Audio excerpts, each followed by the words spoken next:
Chapter 280. The man didn't expect Su Qingsang to push him like that. Everyone else was trying to pull Lu Xiangyu away. Su Qingsang was the only one who pushed. He staggered a couple of steps back and let go of Lu Xiangyu. As soon as he loosened his grip, several nurses quickly came forward to help Lu Xiangyu up. Seeing that the man was about to come again, Su Qingsang quickly stood in front of him. "Who are you? This is a hospital. What are you doing?" "What? What does it have to do with you that I'm taking my wife out of the hospital? Get lost. Get out of my sight. Discharged." Su Qingsang's eyes widened. "Do you know about your wife's condition? She just had a cesarean section. It had only been 3 days. How can he be discharged? Why can't I be discharged? Your hospital eats human blood. She stayed here for a few days, and you spent more than 10,000. Are you bullying me? I don't care. I won't pay for it. I want her discharged right now." "Impossible. Not to mention that Lu Xiangyu's condition was originally not good. Even if she didn't jump off a building, she wouldn't be discharged so soon after a normal C-section. What does it have to do with you?" The man glared at Su Qingsang, not forgetting to roll up his sleeves, looking like he was about to hit her. Seeing this, Su Qingsang advanced instead of retreating. He took a step forward. "What's wrong? You want to fight? Take a look at where you are. Your wife can't be discharged from the hospital in her current condition. If you want to cause trouble, I'll call the police." "How dare you? There's nothing to be afraid of." Without looking back, Su Qingsang ordered Huang Jia and Qing Siyu, "Huang Jia, call the security guards. Siyu, call the police. Just say that someone is causing trouble here." Seeing this, the man nodded hatefully. Good, good. You won't let me take her out of the hospital, will you? Then I won't answer it." He would never answer it. "You let her stay here. I'm not going to pay for it." After saying this, the man left without looking back. Su Qingsang had no time to care about that man. She turned around and looked at Lu Xiangyu. "She's not doing well." The bandage on his hand had loosened. "Are you okay?" Lu Xiangyu's face turned pale as she gently shook her head. This morning, the nurse asked her to pay when she checked the ward. Where did she get the money? She could only call her gambling addict husband. She didn't expect her husband to not only refuse to pay but also drag her out of the hospital. "Doctor, I don't feel burdened. Let's recuperate here first." "Doctor. You're a good person." Lu Xiangyu was about to cry, but Su Qingsang quickly stopped her. "Don't be like this. You're still in confinement. Crying is not good for your health." He asked the nurse and doctor to send the patient back and re-examined and bandaged the wound.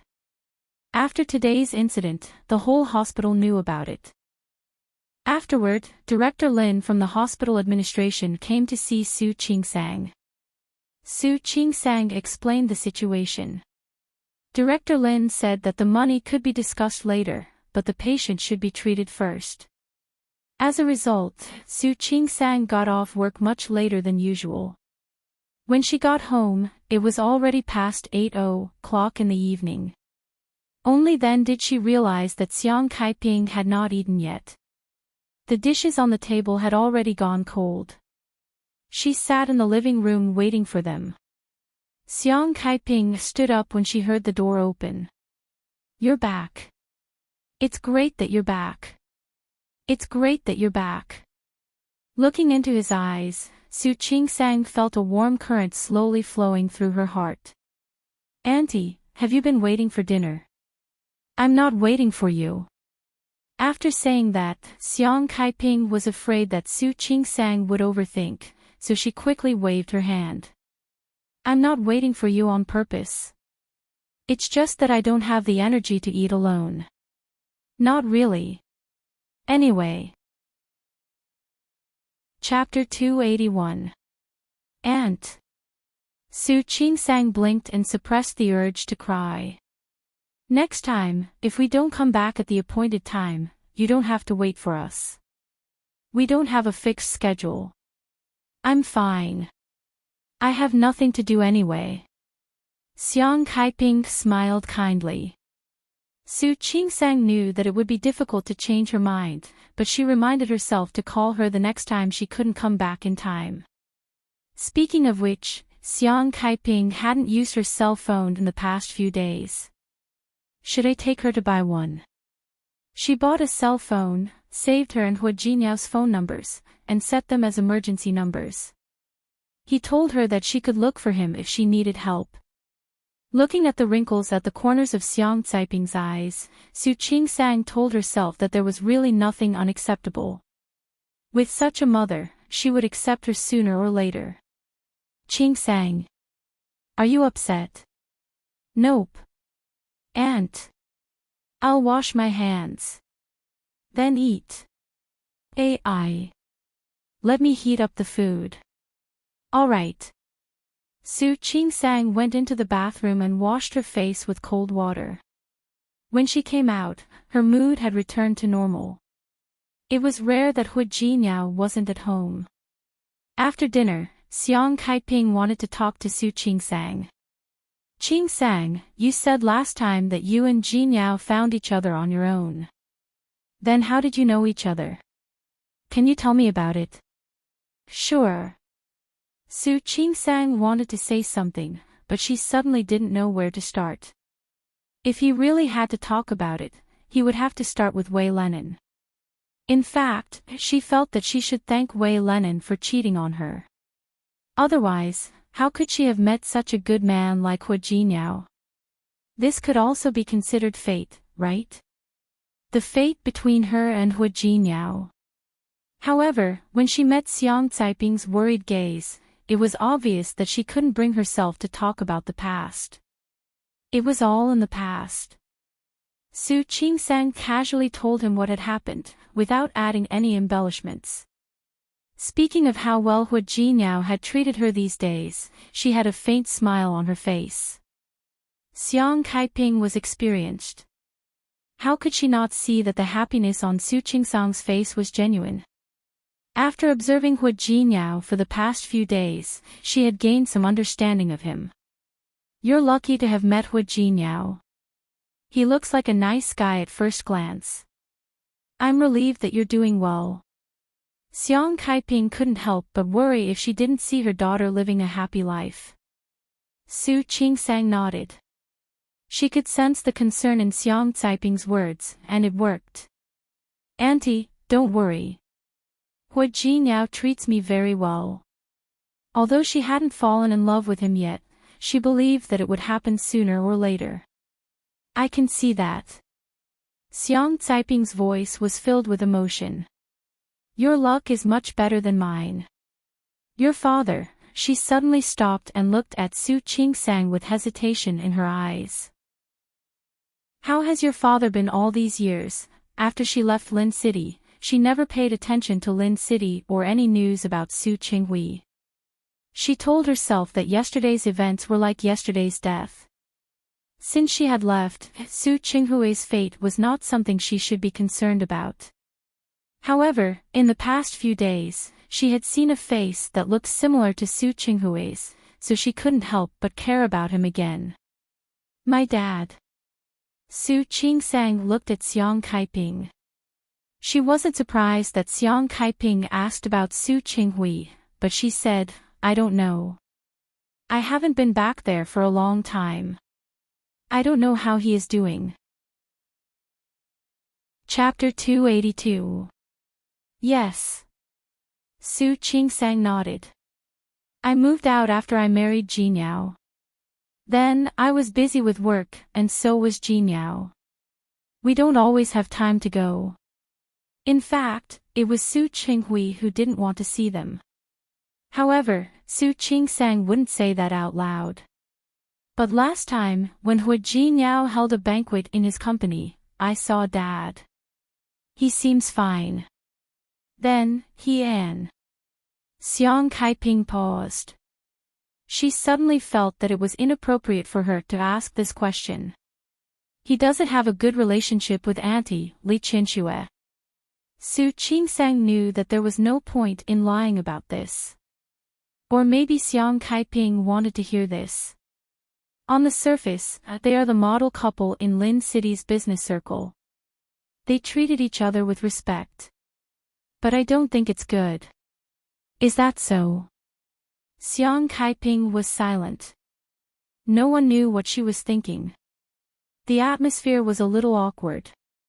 Su Qingsang didn't know what to say. As a junior, it was not appropriate for her to intervene in the affairs of the elders. To ease the awkwardness, Su Qingsang decided to change the topic. Do you want to see his photo? Do you? Of course. Su Qingsang didn't have Su Qinghui's photo on her phone. However, she had added Su Yusin as a friend on QQ last time, so Su Yusin had a lot of photos in his space. Xiang Caiping's eyes lit up. After being apart for so many years, she still wanted to see Su Qinghui. Su Qingsang took out her phone and clicked on Su Yusin's WeChat space. He had a photo album that his family could see. There were photos of all the members of the Su family, including Old Master Li. Su Qingsang showed Su Qinghui's photo to Xiang Kaiping. It was taken when Su Qinghui attended a banquet. He was dressed in a suit and leather shoes, looking elegant. He looked like a 40-year-old man. He was holding a glass of wine and chatting with someone. Xiang Kaiping stared at the photo, and her eyes suddenly reddened. In the blink of an eye, more than 20 years had passed. Su Qinghui hadn't changed at all.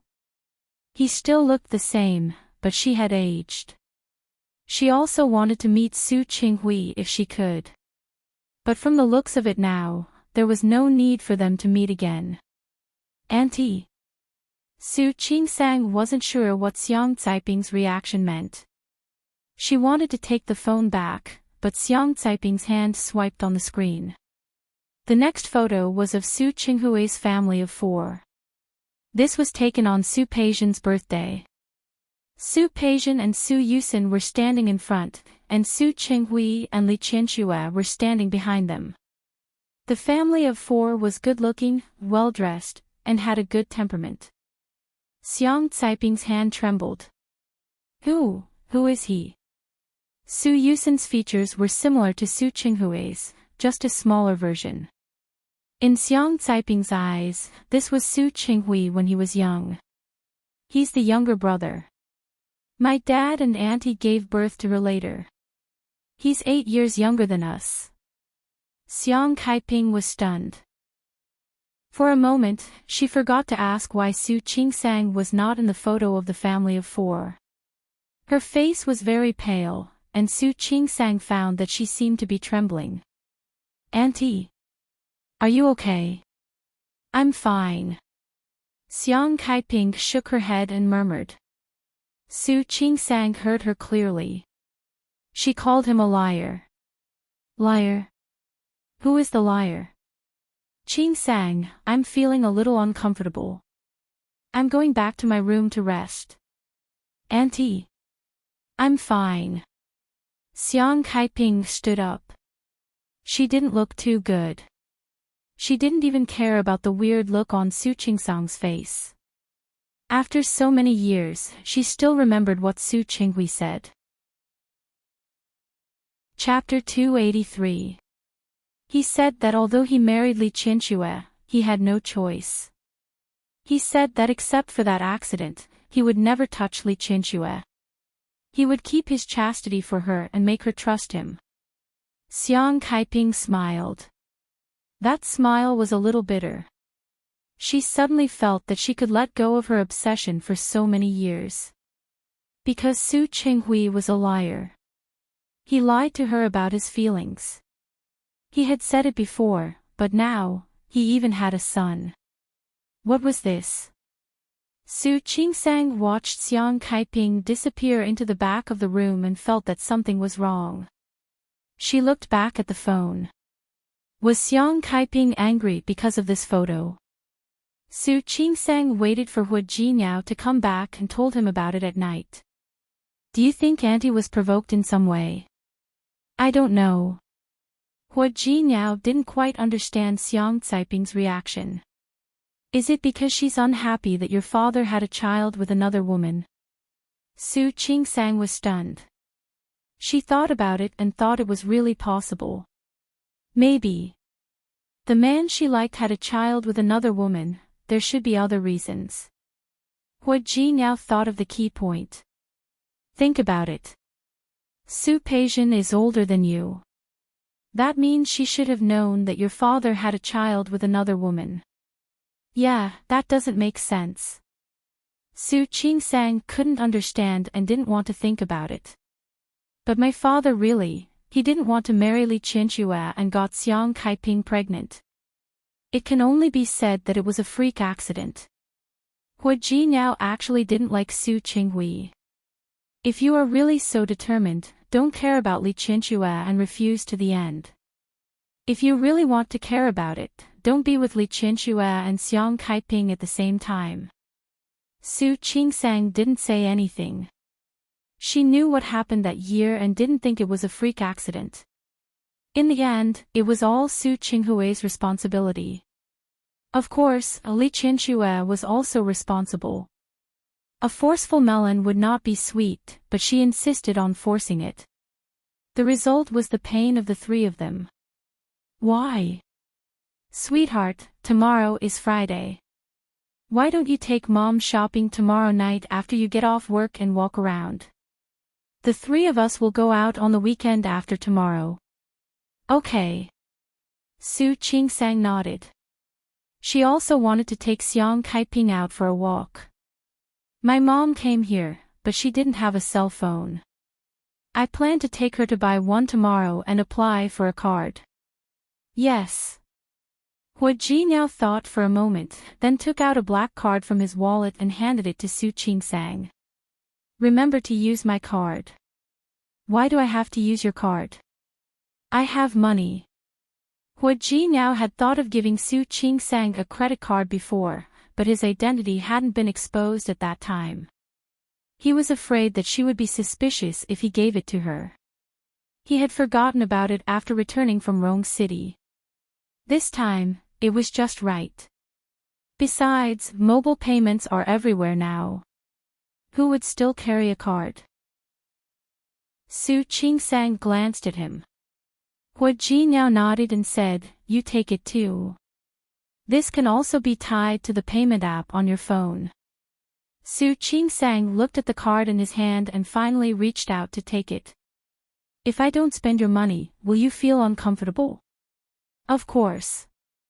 Hu Jinyao nodded. You're my wife. Aren't you supposed to spend my money? If you're not willing to spend my money, then why should I make so much money?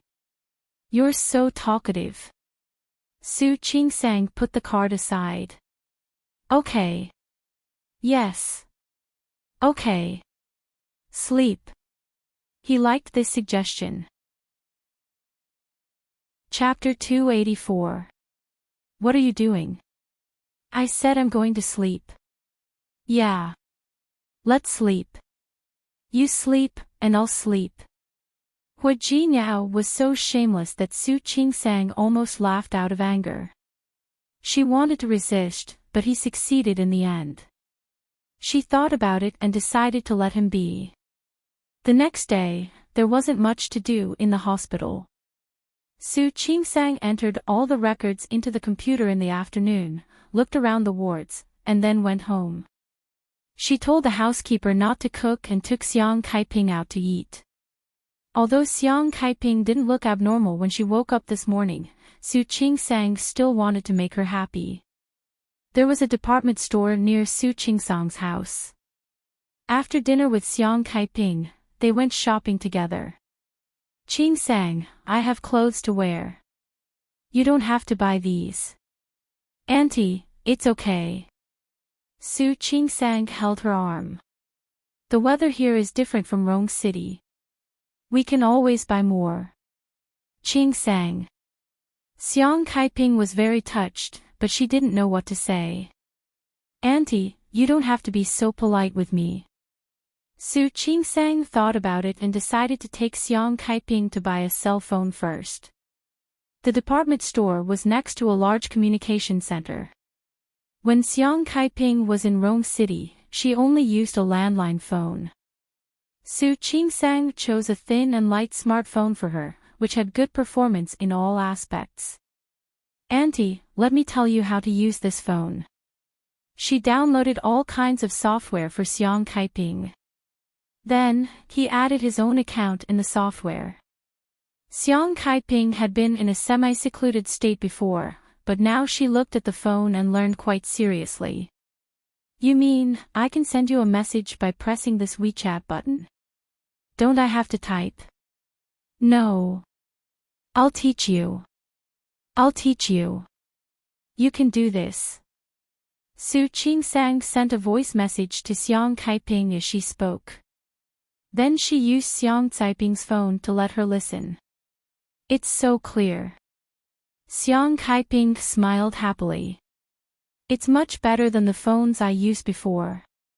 In the past, whenever it was convenient for her to communicate, she would always use the old model.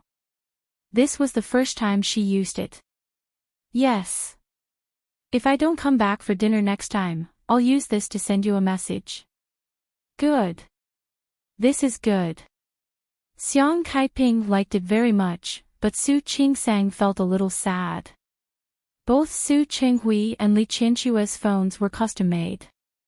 Usually, their partners would send them all kinds of electronic products. Xiang Kaiping was rich, but she still let herself live like that. It must be because she had been heartbroken. You don't want to just enjoy yourself, do you? He secretly made up his mind to treat Xiang Kaiping better in the future, but it was not too late to start now. Auntie, you can slowly learn how to use a mobile phone at home. Let's go buy clothes first. Okay. Xiang Kaiping put her phone away, and the two of them went shopping. After entering the department store, Su Qingsang led Xiang Kaiping straight to the women's clothing department. Xiang Kaiping used to wear old-fashioned clothes. Su Qingsang picked out a few sets of clothes for her that looked young and elegant. Auntie, go ahead and try. It's okay. Isn't she too young? Xiang Kaiping didn't think it was appropriate, but she still went to try. Su Qingsang watched as Xiang Kaiping walked into the fitting room. She wanted to help Xiang Kaiping pick out a few more clothes. At this time, another customer came in. She didn't notice it at first, but the moment she raised her head, she saw the reflection of the figure in the mirror. Chapter 285. She froze for a moment and didn't have time to put the clothes back on the rack. Su Peijian and the others had already noticed her. Su Peijian saw Su Qingsang at once. She was really angry when she saw Su Qingsang. This woman was used to pretending to be innocent and kind. She made people think that she was a good person. But what happened? She stole Qiu Yanbao's heart without saying a word. She started to pretend to be innocent. Su Peijian remembered that she had specially called Qiu Junjiu out today just to try again. But Qiu Junjiu refused to come out. She knew that she might have been busy and didn't have time to come, but she couldn't help but wonder if it was Qiu Yanbao's idea. Now that she saw Su Qingsang, Su Peijian started to feel uncomfortable. She didn't hide her emotions at all. Luo Meishan and Song Yoha, who were next to her, felt it and saw Su Qingsang at the same time. Everyone knew that the Su family had an illegitimate daughter who couldn't be shown in public. Every time they met before, Luo Meishan and Song Yoha didn't forget to say a few words of sarcasm. But now, Luo Meishan and Song Yoha didn't say anything. Although they didn't go to the Tianyu group's banquet last time, they were reminded by their elders when they came back. Su Qingsang was no longer the same as before. She wasn't just the illegitimate daughter of the Su family. She had another identity now. She was the wife of the CEO of the Tianyu Group. The two of them didn't say anything and just stood behind Su Peijian. Su Peijian looked around and knew what the two of them were thinking. She became more and more angry. These people didn't want to offend Hu Jinyao or the Tianyu Group, but could they offend the Li family and the Su family? Su Peijian glared at Luo Meishan and Song Yoha with a fierce look. The two of them met her eyes. For a moment, they looked a little anxious. Su Qingsang didn't have any interest in the eyes of these three rich young ladies. Seeing Su Peijian, she knew how much she disliked her, so she naturally wouldn't rush to talk to her and get close to her. She nodded slightly as a greeting and turned around to continue picking out clothes. Xiang Kaiping had only brought a box of clothes this time. She wanted to buy a few more sets for her. In the end, the two of them looked at each other. Luo Meishan took a step forward, looked at Su Qingsang, and said, "It's really different now that you have the CEO of Tianyu Group. In the past, how could a person like you enter a store like this?" Su Qingsang paused and turned to look at Luo Meishan again. At this moment, Song Yoha also said, "Isn't that so? I'm like a phoenix that has flown up the branches. Unfortunately, crows are crows. You really don't have much foresight." Luo Meishan glanced at the clothes in Su Qingsang's hands and clicked her tongue. Su Qingsang looked like she was only in her 20s, but the clothes she had chosen seemed to be worn by someone in her 40s. If this wasn't bad taste, then what was? Su Qingsang put down the clothes in her hands and looked at Su Peijian. She stood behind Luo and Song, the corners of her lips curling up, clearly in the mood to watch a good show. She knew that even without Qiu Yanbo, she and Su Peijian would never be able to get along. However, she didn't expect that she would still rush to embarrass herself in front of her at this time. Chapter 286. As soon as she said that, the faces of the shop assistants on the side darkened. Their store only sold high-end women's clothing and took the luxury route. There was hardly a second piece of clothing for each piece. It would be strange if such a store was said to be unpresentable. However, it was obvious that the people in front of them were not ordinary people. Since the shop assistants were unhappy, they couldn't show it clearly. Luo Meishan's face darkened even more. If that was what she meant, wouldn't she also be unpresentable if she entered this store? "I didn't mean that." Su Qingsang's words made Luo Meishan angry. "I'm just saying that you have bad taste. Buying clothes in this store is called having bad taste." Su Qingsang looked Luo Meishan up and down and snorted. "Then your taste is not very good either." Luo Meishan was at a loss for words. Song Yoha narrowed her eyes. She had met Su Qingsang several times in the past, but she had never seen Su Qingsang with such a face. What was this? Had she become bolder after having a backer and background? "Meishan, you really don't know how to talk. You are obviously not presentable and don't deserve the clothes here. Why are you saying that these clothes are not presentable when it comes to you? You really..." It seemed like she was blaming Su Qingsang, but in fact, she was belittling her. Su Qingsang nodded. "So, in your hearts, clothes are more presentable than people, right? No wonder. Usually, they are not presentable people. Without clothes, they are naturally not presentable." "Su Qingsang, who are you scolding?" This time, Luo Meishan was furious and pointed at Su Qingsang. Her face was full of anger. Su Qingsang cleared her throat and took a step back. "I'm not scolding anyone. But if you think so, then there's nothing I can do." Su Peijian didn't speak. She stood less than 2 meters away from Su Qingsang and watched her stab the others with a faint smile on her face. She narrowed her eyes and was very sure of one thing. Su Qingsang had probably been pretending to be weak in the past 20 years in the Su family. Look at her, where was the cautious look from before? She was deceived by Su Qingsang, and she was afraid that Li Qianxue was also deceived by Su Qingsang. Su Qingsang, don't be so smug. Didn't you just hook up with Hu Jinyao? If it weren't for him, you... Before Luo Meishan could finish her sentence, the fitting room door opened. Xiang Kaiping walked over. Qingsang, what do you think of these clothes? She looked up and saw that Su Qingsang was surrounded by a few girls, and they weren't wearing the clothes of the shop assistants. She seemed to have heard something about Hu Jinyao just now. What was going on? Qingsang. Auntie, I'm fine. Su Qingsang ignored Su Peixian and the others. No matter what happened to Su Peixian, it had nothing to do with her. Right now, she was thinking about nurturing her mother-daughter relationship with Xiang Kaiping. Naturally, she wouldn't care about those unrelated people. It's pretty good, better than the previous ones. This one is not bad either. She handed the dress that she had just picked, the one that Luo Meishan had complained about, to Xiang Kaiping. Auntie, try this one on, too. There's no need. Why did you buy so much? As long as it's enough. Xiang Kaiping waved her hand.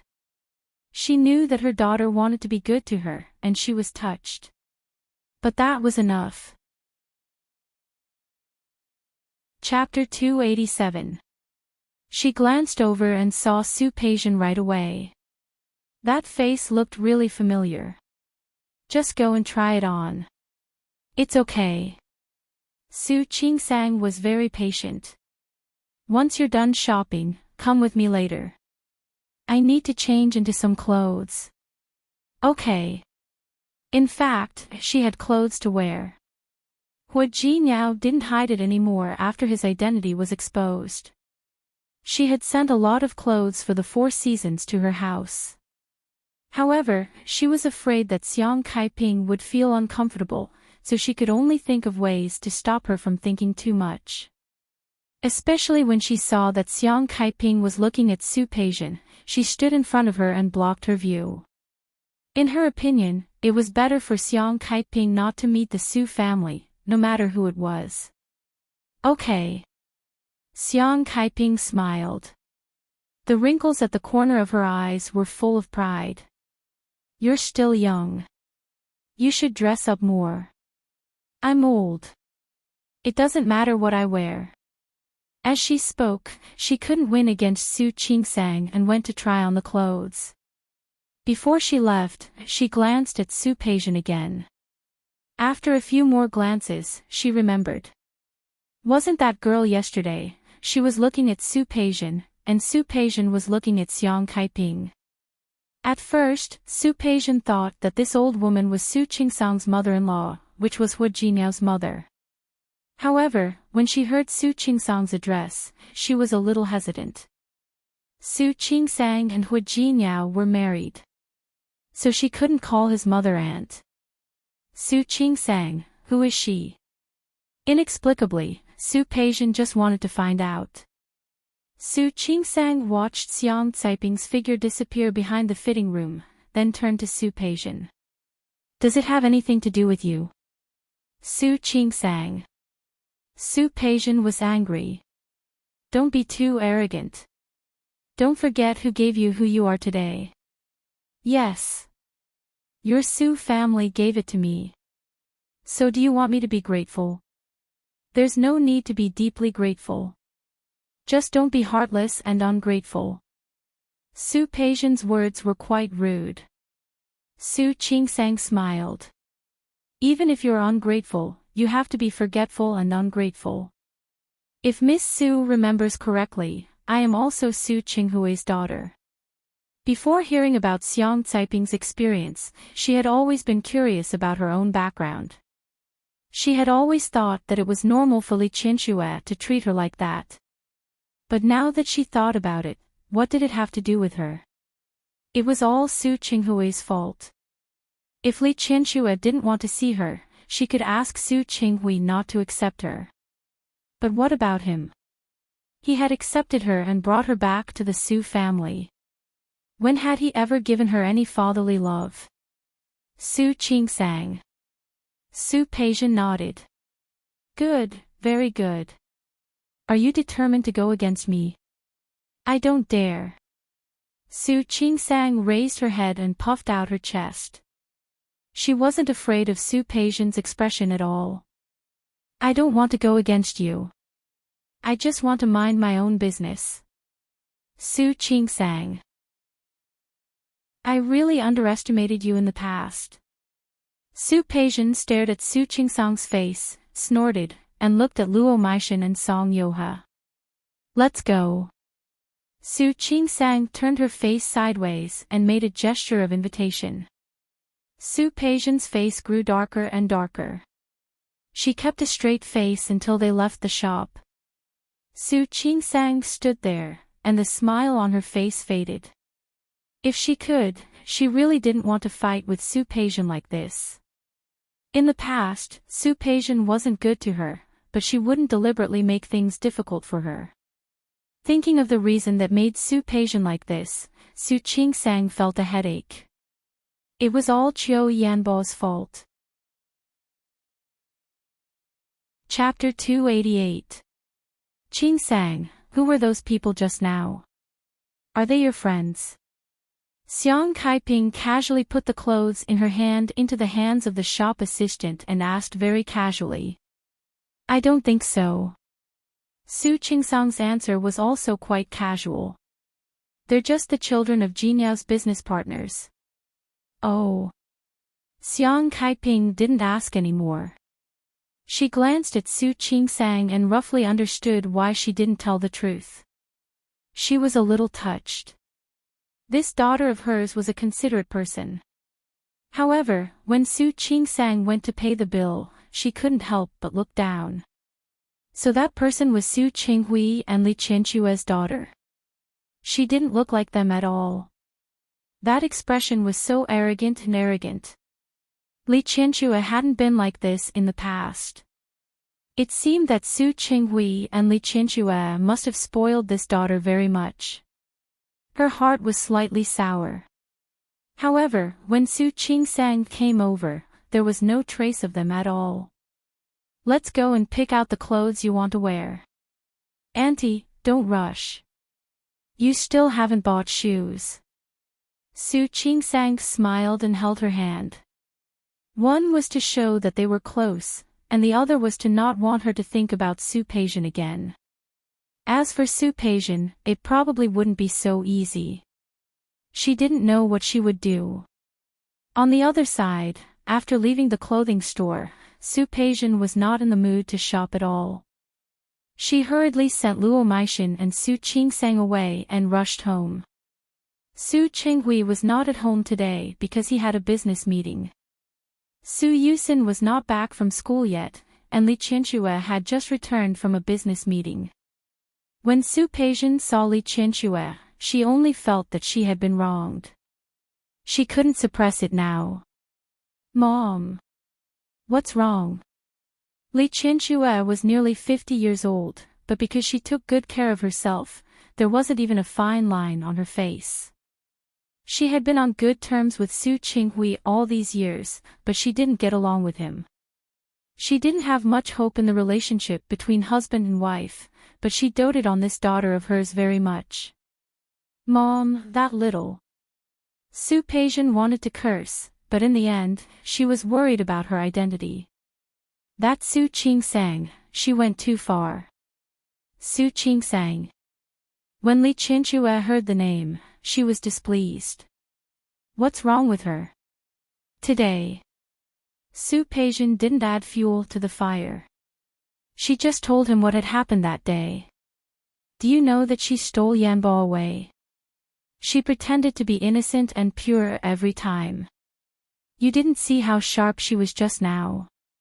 All these years, we've been deceived by her. Li Qianxue's forehead twitched. She didn't like Su Qingsang very much. Who would like their husband's illegitimate daughter to wander around in front of them every day?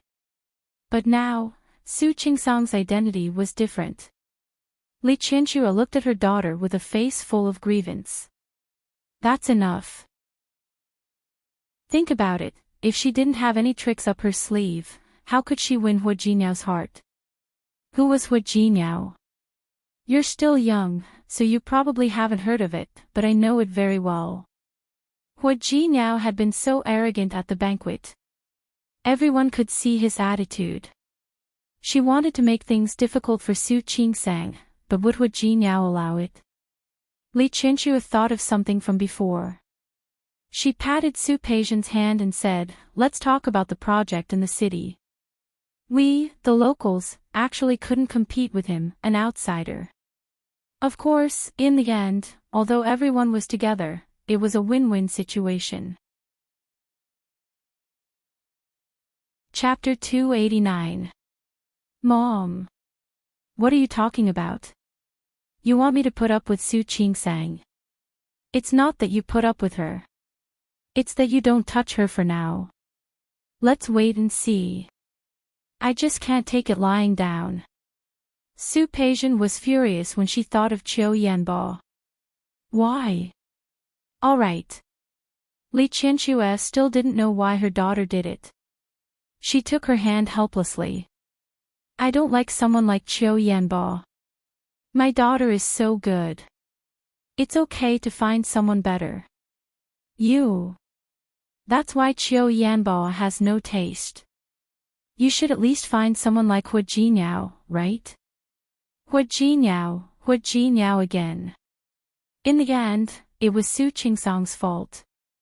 Su Peixian didn't think it was her fault. She only felt that Su Qingsang was wrong. It was all because of her. It was because of her. Mom. I really can't accept it. Su Peixian felt so wrong that she hugged Li Qianxue like a child. All right. Li Qianxue patted her daughter's back. I'll find you a better one later. Good girl.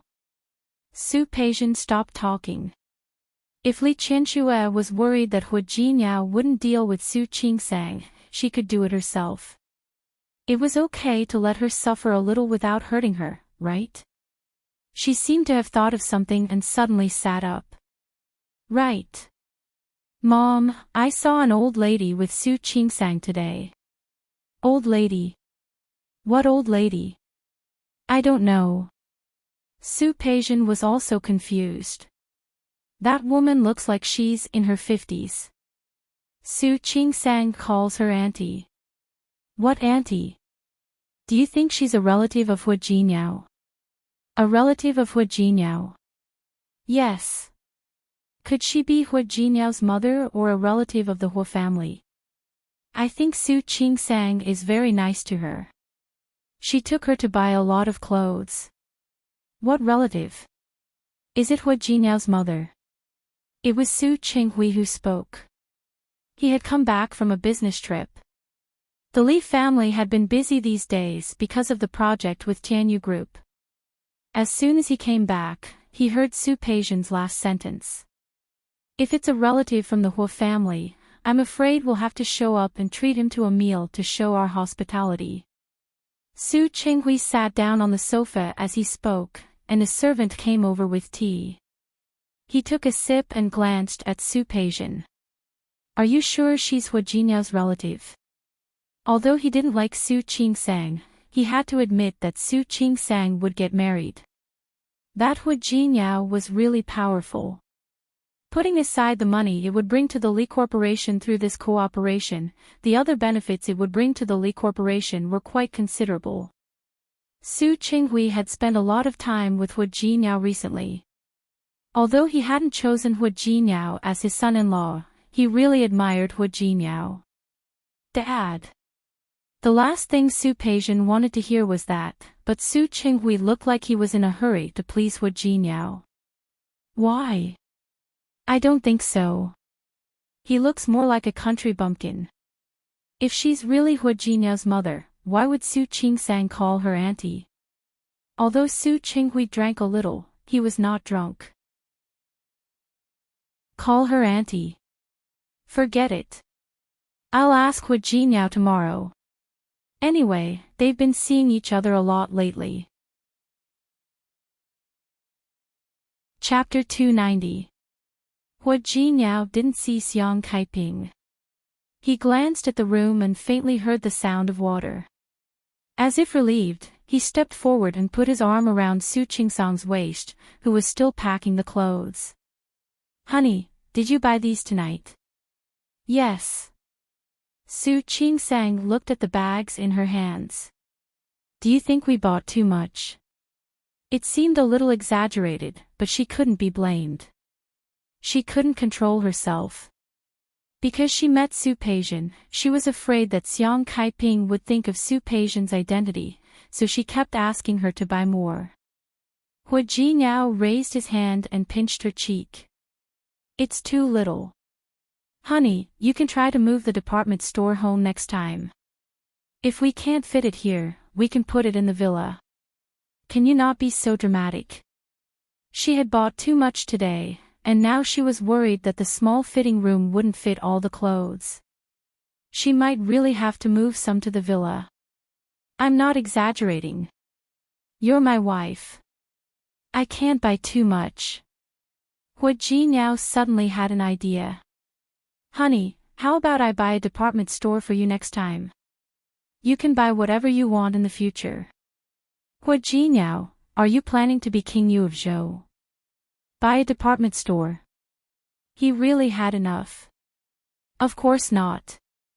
Hu Jinniao put Su Qingsang on his lap as he spoke. He leaned over and kissed her face. My wife is much prettier than Baoxi. Su Qingsang wanted to roll her eyes. This guy was really poor. He would die if he didn't spend a day in poverty. Stop it. The auntie was still there. Su Qingsang wanted to sit on her. I'm not. I'm serious. Hu Jinniao kissed her face, so he kissed her mouth. As he approached, Su Qingsang quickly covered his mouth with her hand. Did you drink? She had smelled it just now, and now it was even clearer. Just a little. Don't worry, honey, I'm not drunk. As Hu Jinniao spoke, his hands began to wander around Su Qingsang's body. Hu Jinniao. Did he think that they were the only two in the house? Su Qingsang quickly grabbed his hand and said, Stop it. I'm not. He buried his face in her neck. Honey, I miss you. We haven't done that on the sofa for a long time. Su Qingsang was now 100% sure that Hu Jinniao had drunk a lot. She grabbed his hand and sat down on the sofa. Sit properly. Don't mess around. If Xiang Kaiping came out later and saw it, it would really be embarrassing. Wifey. Hu Jinniao didn't break free from her grip. He just looked at her with a wronged expression. Su Qingsang wanted to scream. He was 1.8 meters tall, and he was a handsome CEO. Why did she like to put on such a pitiful face, as if she was a little wife who had been abused by her? Not here. Su Qingsang was a little annoyed. She glanced at the direction of the room, lowered her voice, and said, If you want, go take a shower first. I'll come back when I'm done. Hu Jinniao blinked, as if he had received Su Qingsang's words.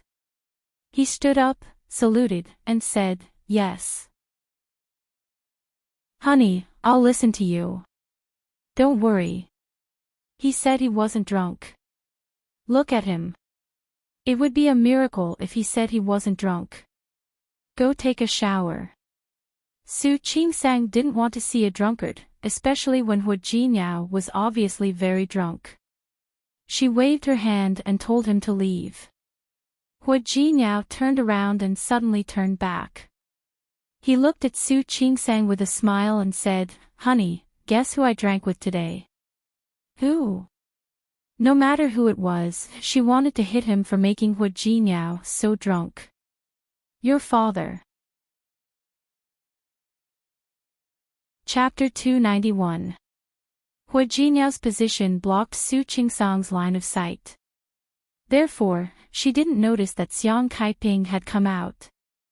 Hua Jinyao was drunk, so he was less vigilant than usual. Tonight, he followed Su Qinghui to entertain some city leaders.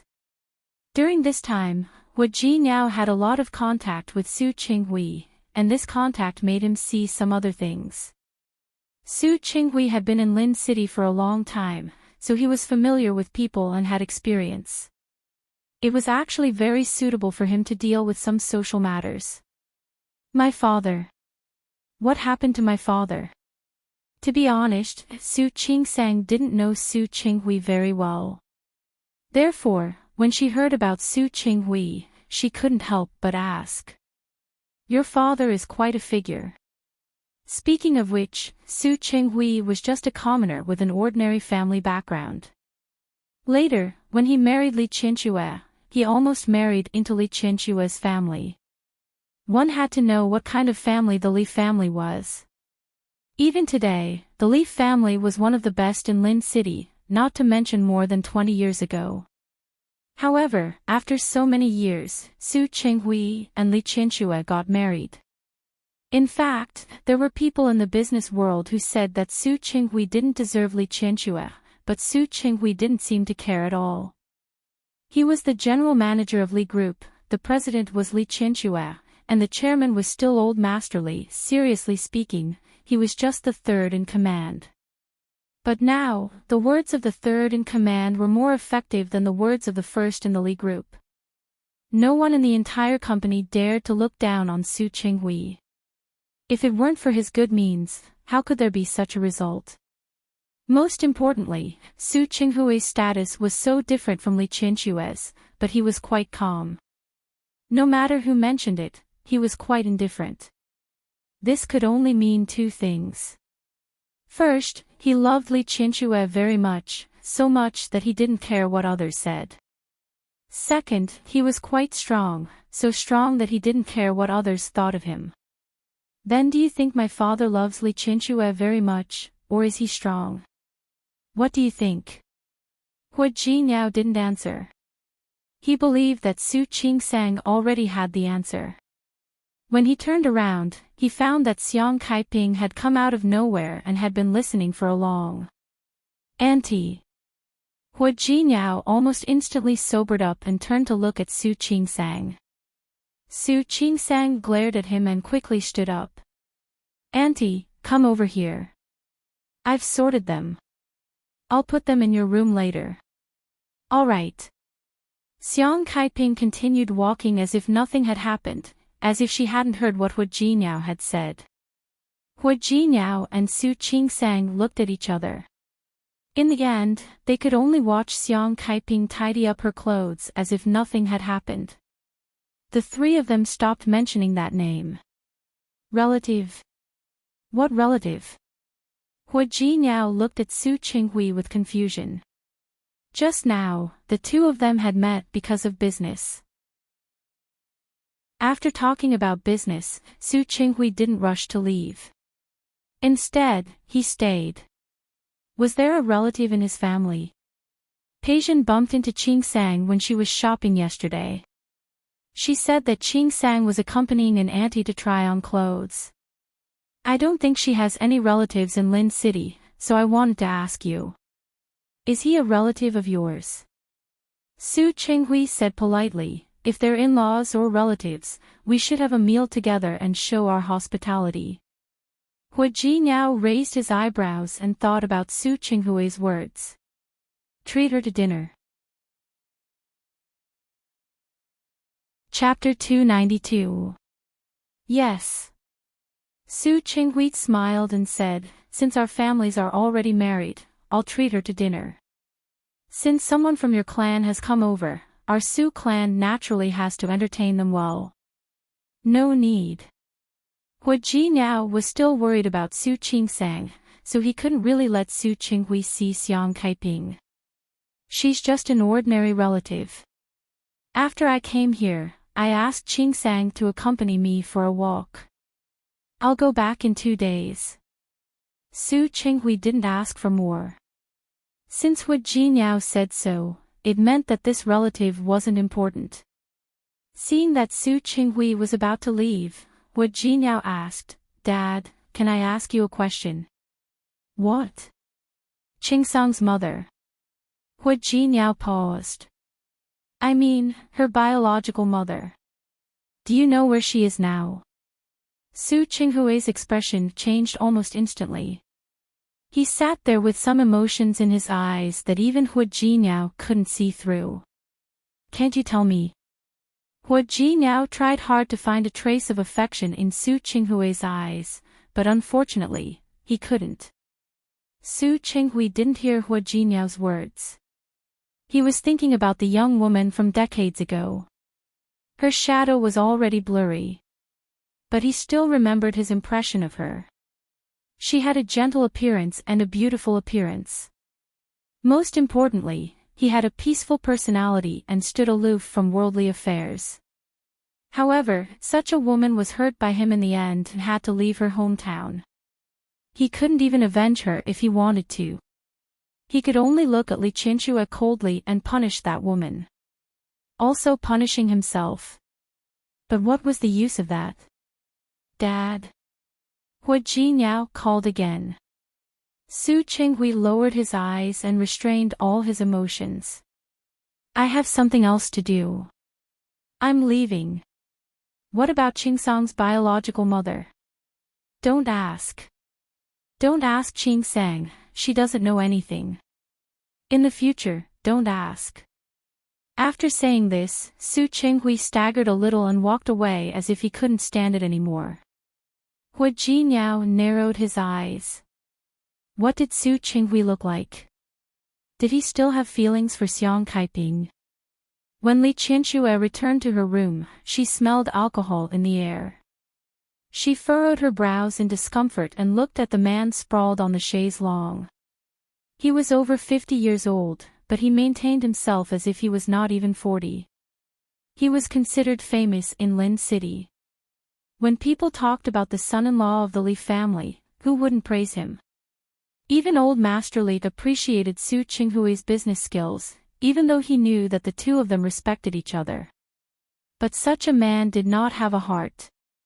Or perhaps he had a heart, but his heart wasn't with her. He seemed to be in pain. His eyes were closed, and his body lay there motionless. Li Qianxue thought for a moment, then turned around and poured him a cup of tea. "Have some tea." Su Qinghui was still thinking about Xiang Kaiping. In fact, he hadn't thought about Xiang Kaiping for a long time. Her shadow had almost faded away.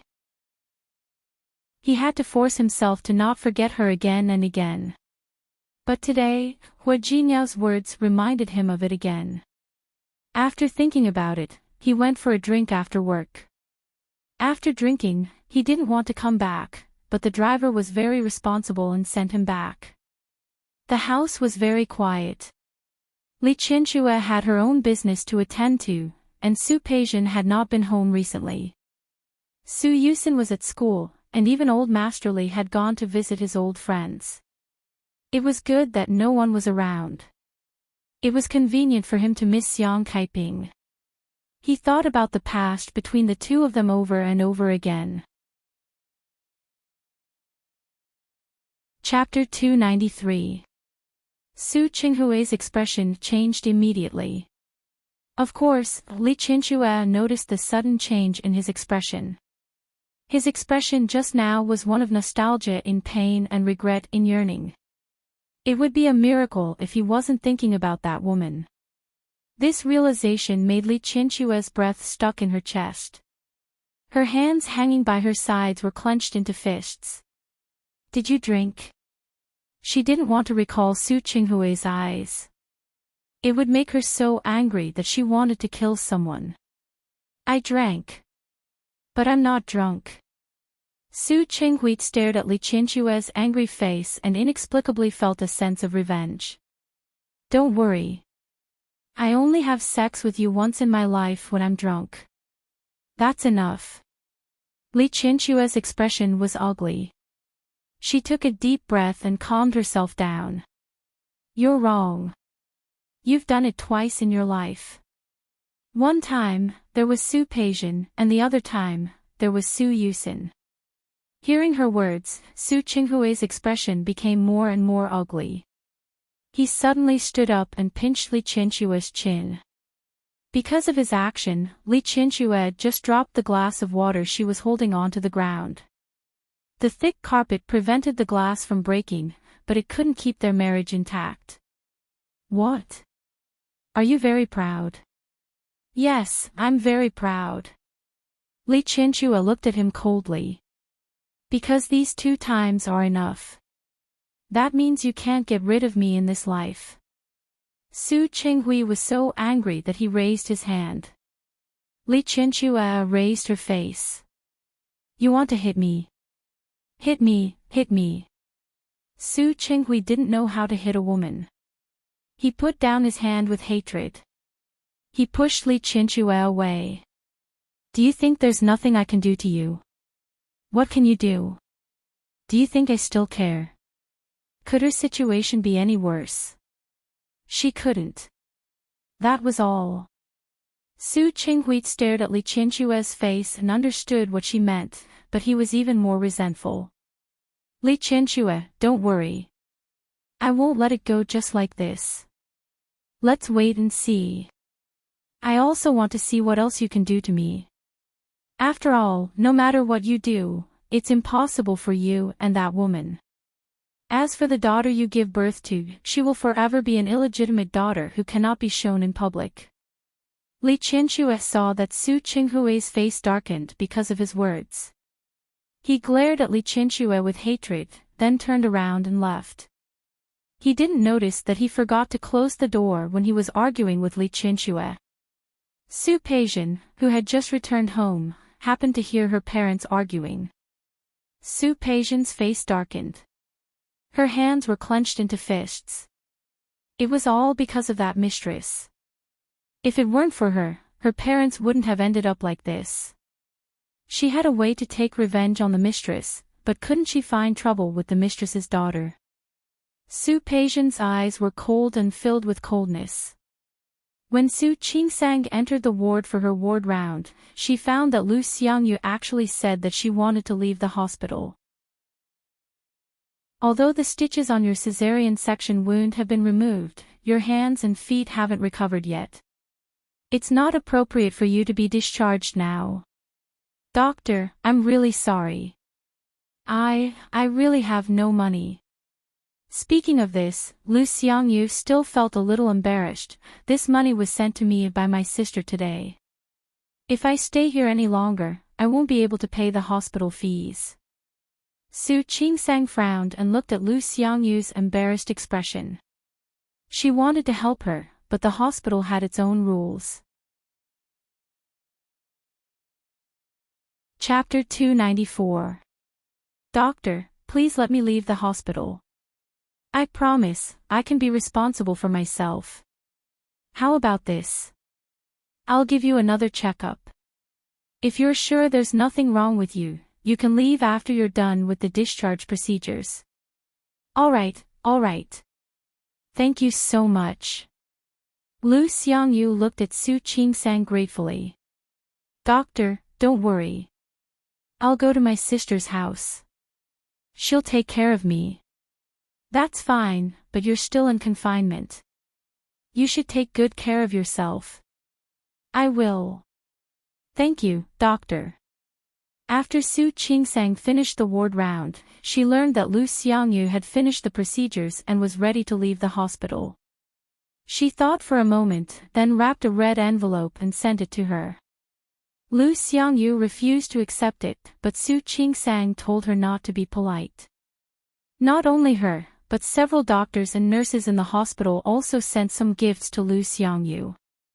It was not that there were no pregnant women who were more miserable than her. Lu Xiangyu was more pitiful than other pregnant women because she jumped off the building by herself. She sighed in her heart. After staying in the obstetrics and gynecology department for a long time, she had really seen all kinds of strange things. Sometimes she was really helpless. Su Qingsang thought that Lu Xiangyu was in trouble and that this matter was over. Who knew that the next day at work, Lu Xiangyu's husband, the man who forcefully dragged Lu Xiangyu out of the hospital last time, came to her door.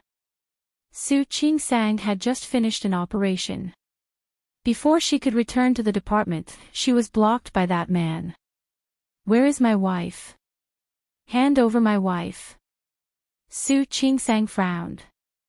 Looking at the man in front of her, she thought of the day when he dragged Lu Xiangyu out of the hospital. "Your wife is not here." "Not here. Where is it? Didn't you say so?"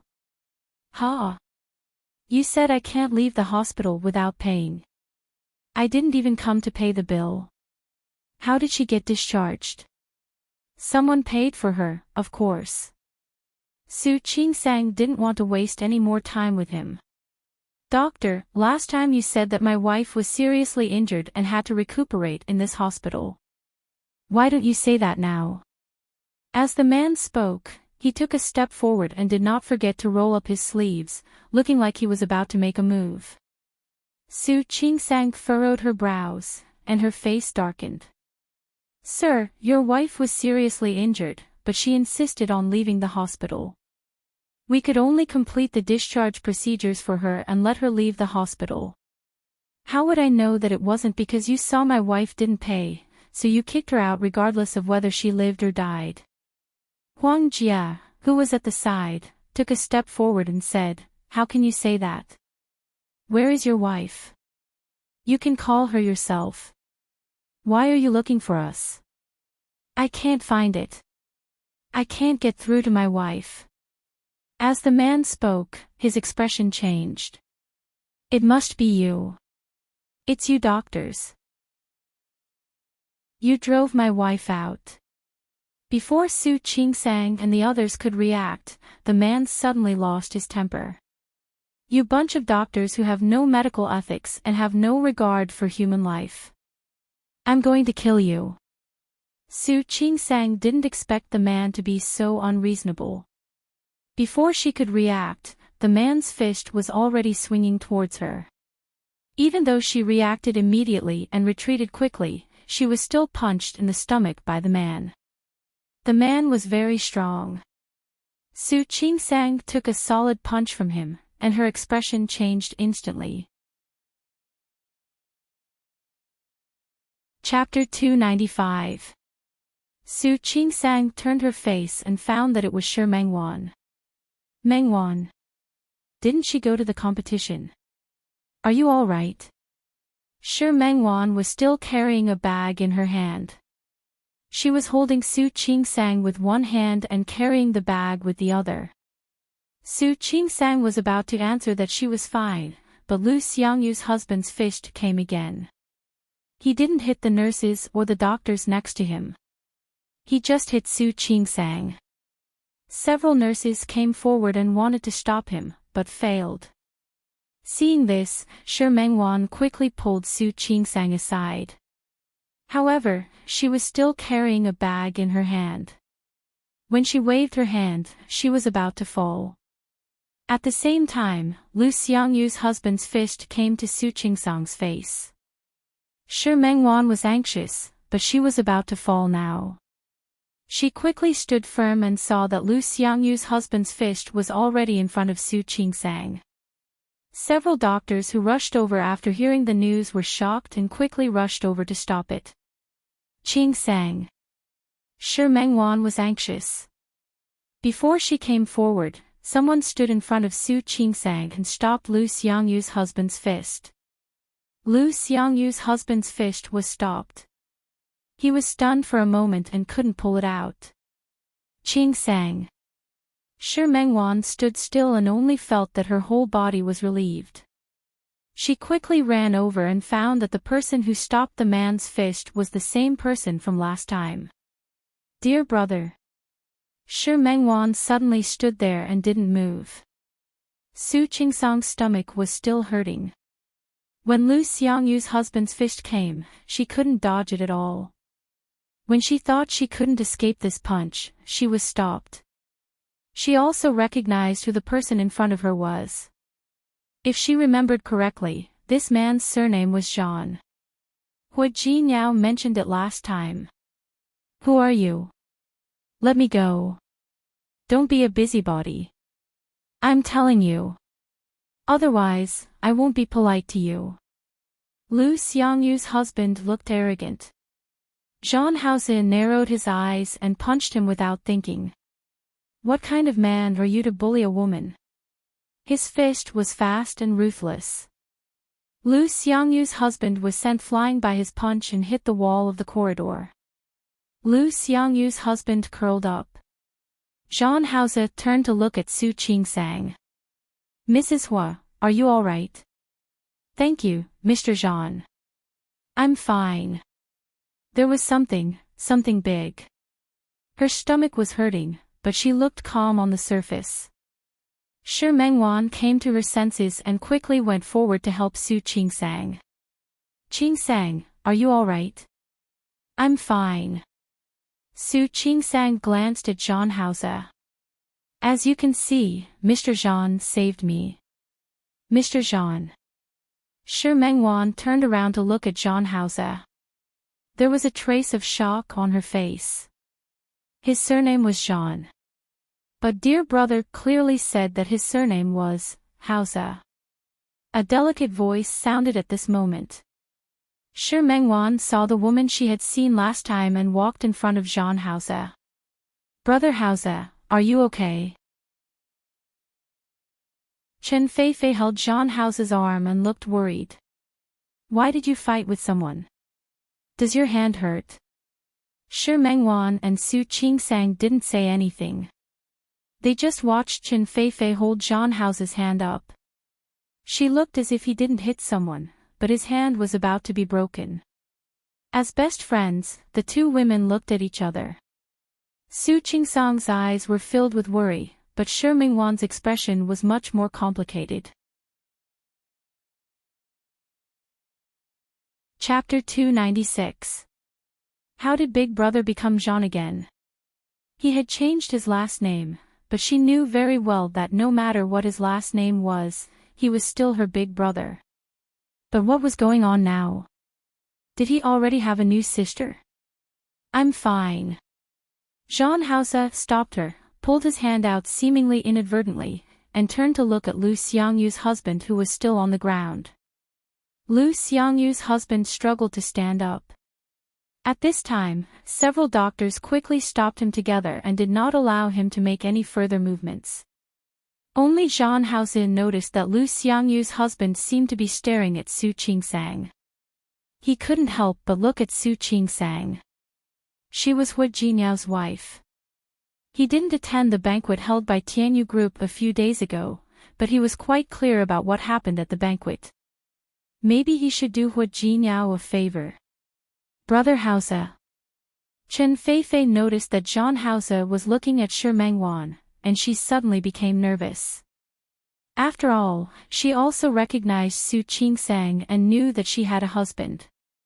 So Zhang Haozi could only be looking at Shi Mengwan.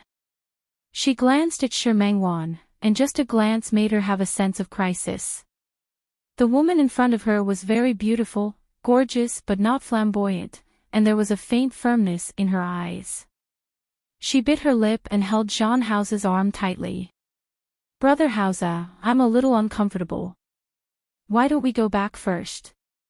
Zhang Haozi lowered his head and looked at Chen Feifei. Today was the day that he took her to the hospital for a routine checkup.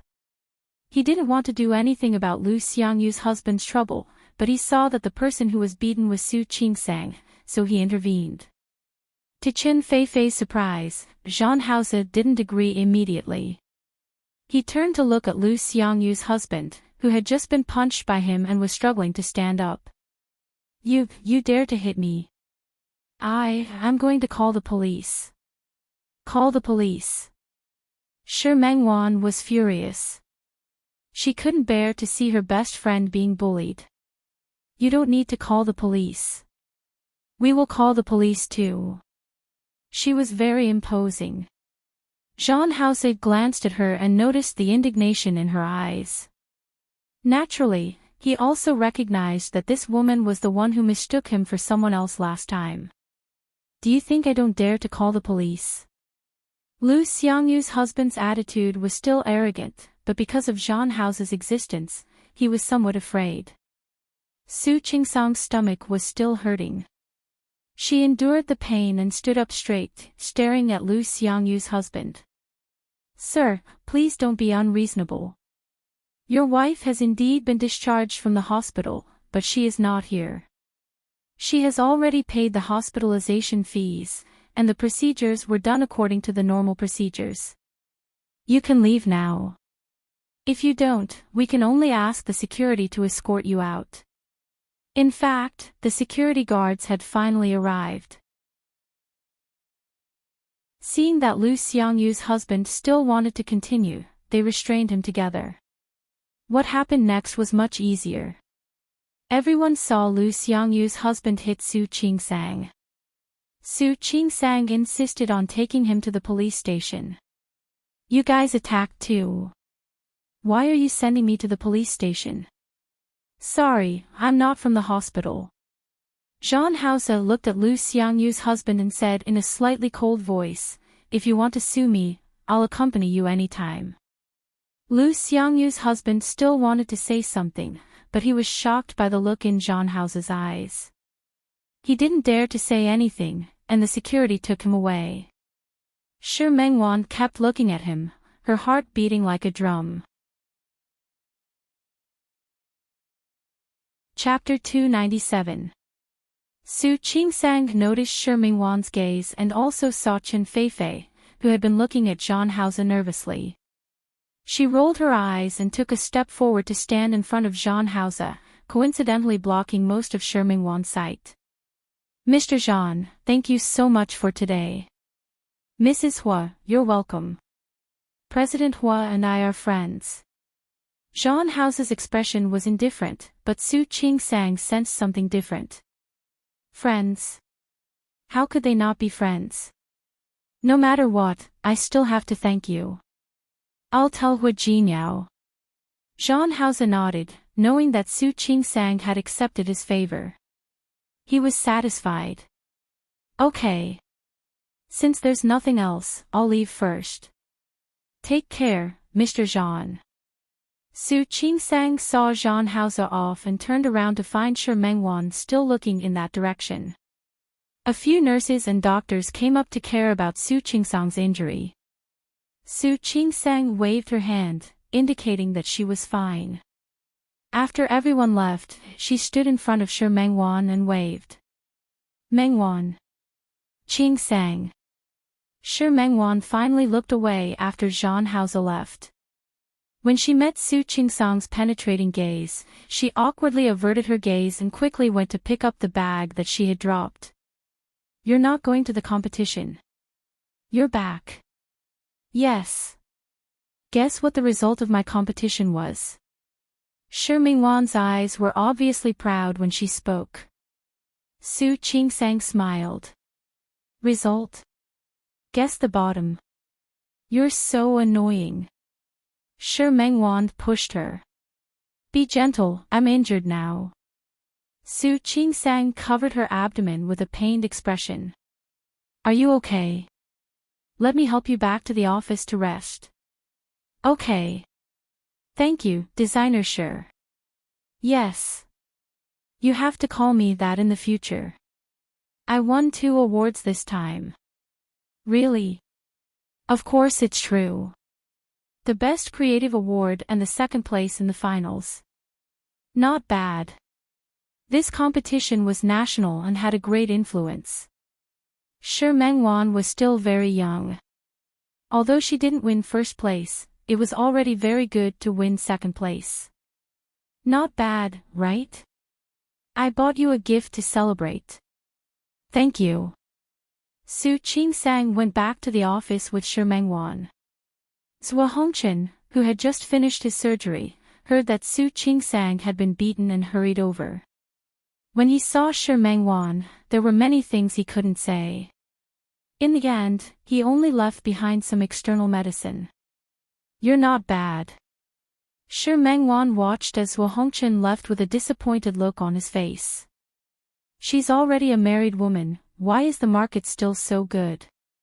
As she spoke, Shi Mengwan didn't forget to close the door and gestured for Su Qingsang to take off her clothes so that she could help her apply the medicine. Damn, a married woman is also a beautiful married woman.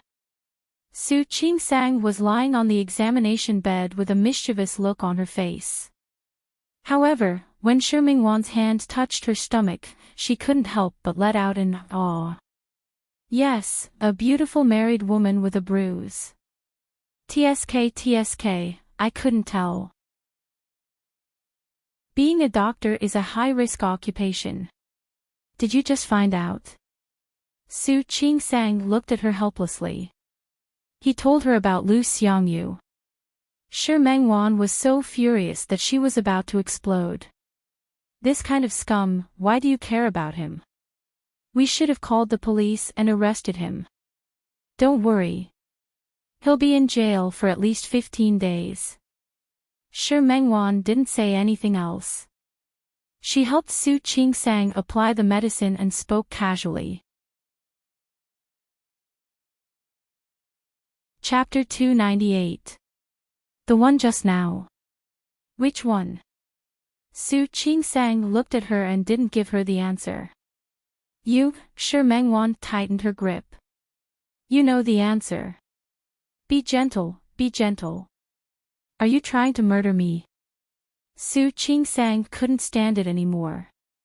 Seeing the anticipation and eagerness in Shi Mengwan's eyes, she couldn't help but tell her. I don't know either. But when I went out with Wu Jinyao last time, I happened to meet him. I heard that his surname is Zhan. He seems to be from a good family. Oh. Shi Mengwan relaxed her grip and looked at Su Qingsang, obviously hoping that she would continue. I really don't know much. Su Qingsang couldn't bear to see her friend like this. But I do know one thing. What? The woman next to him is his fiancée. Shi Mengwan's hands stopped. She lowered her head and didn't look at Su Qingsang. Su Qingsang didn't know what expression she had now. Mengwan. I'm fine. Shi Mengwan didn't want to talk about it anymore. So, he is engaged. Yes. Su Qingsang listened to her disappointed voice and couldn't bear it. She reached out and patted her on the shoulder. Mengwan, let's forget about it. Whether he is your big brother or not, he is going to get married now. But he is going to get married now, or he is already married. How could Shi Mengwan not understand Su Qingsang's words? It had been more than 10 years since they parted. Anything could change. It was understandable that dear brother had another woman by his side. However, she stopped applying medicine, pulled up Su Qingsang's clothes, and put her face on Su Qingsang's legs. I know. But Qingsang, he promised to marry me. Su Qingsang couldn't say anything. Perhaps because she had Wu Jinyao now, she suddenly understood Shi Mengwan's feelings. She sighed in her heart, reached out her hand, and patted her back. Mengwan, I asked Wu Jinyao to introduce you to a better man, right? Is that okay? Wu Jinyao's childhood friends were all very outstanding. Maybe Shi Mengwan would slowly let go after meeting a new outstanding man.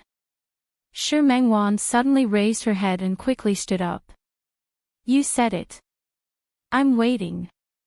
Shi Mengwan didn't want her friend to worry, so she put away all her emotions. Su Qingsang knew that she wouldn't let Zhan Haozi go so easily, so she didn't mention it again. You're back. I have something to tell you. It wasn't convenient to talk about these things over the phone, but now there was a chance. What? Su Qingsang told Shi Mengwan about Xiang Kaiping. Shi Mengwan looked as if she was listening to a story. Are you sure you're not filming a TV show? Shoot a TV show. She wanted to as well. However, it really isn't. Shi Mengwan opened her mouth wide, and in the end, she hooked her arm with a gossipy look on her face. Well, can I visit your mother? What are you talking about? What did he mean by cheap mother? I didn't say anything wrong.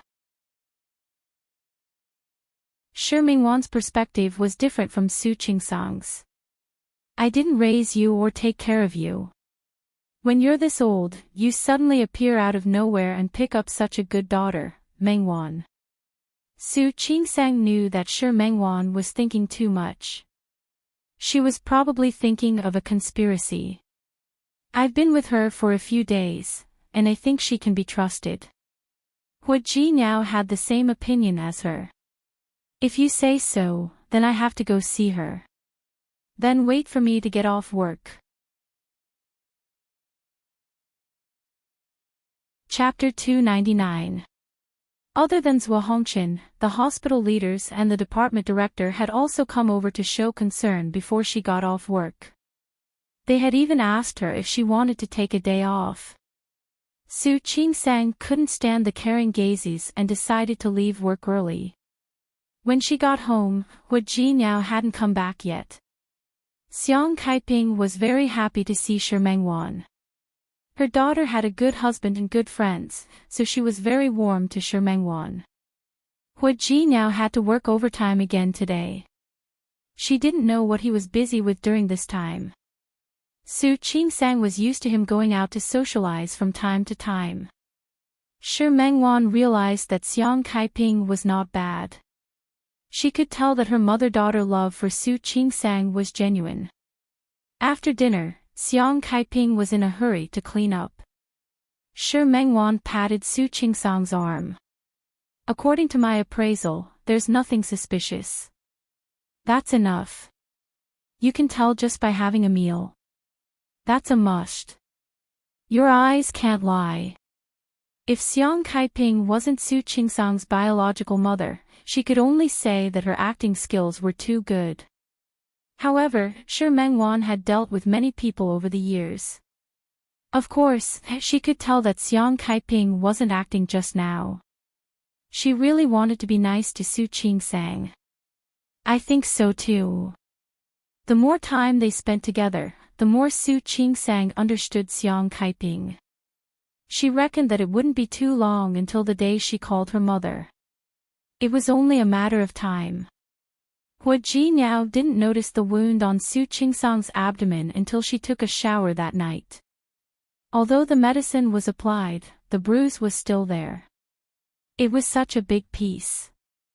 Hu Jinyao frowned and looked up at Su Qingsang. Don't tell me you accidentally bumped into it. Hu Jinyao, who had once lived a free and unrestrained life, could, of course, tell that the wound was caused by a fist. I was just about to tell you that it was a collision. Su Qingsang didn't think it was a big deal. She didn't want Xiang Kaiping to worry, so she didn't say anything. Who did it? Hu Jinyao was not in the mood to joke with her. His eyes were a little cold. Su Qingsang didn't know whether to laugh or cry at his reaction. What are you doing? You know who did it, don't tell me you still want to help me fight back. So, you were beaten by someone. Hu Jinyao nodded and stared at the large bruise. Tell me, who did it? Don't be like this. I'm fine now. Su Qingsang looked down at the wound. It was still a little bruised. Her skin was fair, so such a big bruise looked a little scary. It's true. I feel much better after applying the ointment. I'm fine now. Don't make a fuss. I'm making a fuss. Hu Jinyao narrowed his eyes. Tell me who did it first, and I won't make a fuss. I'm really fine. Su Qingsang was a little helpless, so she briefly told him what had happened to Lu Xiangyu. Speaking of which, I'm also unlucky. It just so happened that he was Lu Xiangyu's previous attending doctor. Don't worry, he's already been sent to the police station. He's fine now. Was he really alright? Hua Ji now thought of something else. Did that person come for you, or for the others? Speaking of this, Su Qingsang began to feel that something was wrong. Speaking of which, there were quite a lot of people at that time. It was very chaotic. She didn't know whether it was because of her or something else. Chapter 300. That might not be the case. Hua Ji now thought a little more than she did. He thought of another thing. Did you say that Zhang Haose helped you? Yes. Su Qingsang thought of Zhang Haose and Shi Mengwan. If it weren't for him, I might have been hit a few more times. Maybe I should treat him to a meal next time. I got it. Don't worry about it. Hua Ji now wasn't like Su Qingsang. Zhang Haose was obviously trying to be nice to him. The project that Tianyu Group was doing with the Li family and the Chiu family was not a small one. Many companies in Lin City were eyeing it. Although Zhang Haose didn't want a share of the profits, it didn't mean that he wouldn't want such an opportunity in the future. His ambition was not small. He put this matter aside for now. He was more concerned about Su Qingsang. Does it hurt? Hua Ji now gently stroked the bruise. There was pain in his eyes, as well as a flash of viciousness. No matter whether the other party did it on purpose or not, he wouldn't let it go. It hurts, Su Qingsang admitted it openly. It really hurts. When I was hit in the afternoon, I felt like my stomach was going to explode. Do you dare to do it again? Hua Ji now raised his head and looked at her. What do you mean by, do I dare to do it again? As the attending physician, I had to explain the situation to the family. Did he listen to you? It's his business that he didn't listen to you. That's not my responsibility, is it? Su Qingsang saw that he was still angry, so she put her arms around his neck and said, all right. I'll be more careful next time. Okay. Do you want to do it again? Hua Ji now was amused by her words. Yes, it's not your responsibility, but don't you realize that every time something happens, you're always the first to do it? There are so many people in your hospital. Why are you always the first to get into trouble? Zhang Mei, Li Rongrong, and now Lu Xiangyu were all in his mind. Even if Li Rongrong wasn't mentioned, the other two people were kind enough to save people. Why didn't they end up well in the end? Su Qingsang was speechless. What happened today was really an accident. Normally, most patients are very reasonable with their families. Most of them. It's enough that you met one. Hua Ji now looked at the wound on her abdomen. No matter how he looked at it, it was an eyesore. I only hit your stomach this time. Where else will I hit next time? For example, a slap on the face or the head. What if he gets hurt? Don't curse me. Wife. I'm not cursing you. I'm telling you that you don't have to rush into some things. There are so many people in your hospital, and there are many male doctors, right? Don't stand out next time. There are a lot of male doctors, but there are even more female gynecologists. You think you're right, don't you? Hua Ji now was annoyed by her and reached out to pinch her face. It hurts. Su Qingsang looked at him, feeling a little wronged. It hurts so much. I'll let you die from the pain. Hua Ji now was furious, but he still let go of her and applied the ointment for her. He looked very angry, but his movements were very gentle. For some reason, Su Qingsang felt very comfortable looking at him. His hand was hot, warm against her stomach. For some reason, Su Qingsang felt a lot better. All right. Hua Ji now withdrew his hand. You sleep for a while. I'm going to wash my hands. He went to the bathroom to wash his hands, but he didn't rush out. Instead, he took out his phone and pressed a few numbers. Chapter 301. When Hu Jinyao returned to the room, there was no trace of emotion on his face. He walked to the bed and sat down. His eyes fell on Su Qingsang's face. She had been frowning and looked like she was in pain, but now she was playing with her phone again. Hu Jinyao glanced at it and found that Su Qingsang was chatting with Shi Mengwan. When he came back, Shi Mengwan had already left. So, Hu Jinyao didn't know that Shi Mengwan had been there. He lay down on the bed and wrapped his arms around Su Qingsang's waist. Hu Jinyao's voice sounded in her ear. Chatting with Shi Mengwan. Yes. Shi Mengwan had something that was inconvenient to say just now, but now she could say it. She reminded him of something that he hadn't even noticed. Su Qingsang actually vaguely knew about it, but she had been so busy recently and was shocked by Xiang Caiping's sudden appearance that she had forgotten about it. Omega, what are you talking about? Su Qingsang pulled his hand away from her waist. Although he didn't touch her wound was a little bit below. She reminded me that I must be careful not to let Auntie see my father or other members of the Su family. If she really saw them, there would be trouble. Hu Jinyao nodded. On this matter, his attitude was the same as Shi Mengwan's. She's right. It's better not to. I know.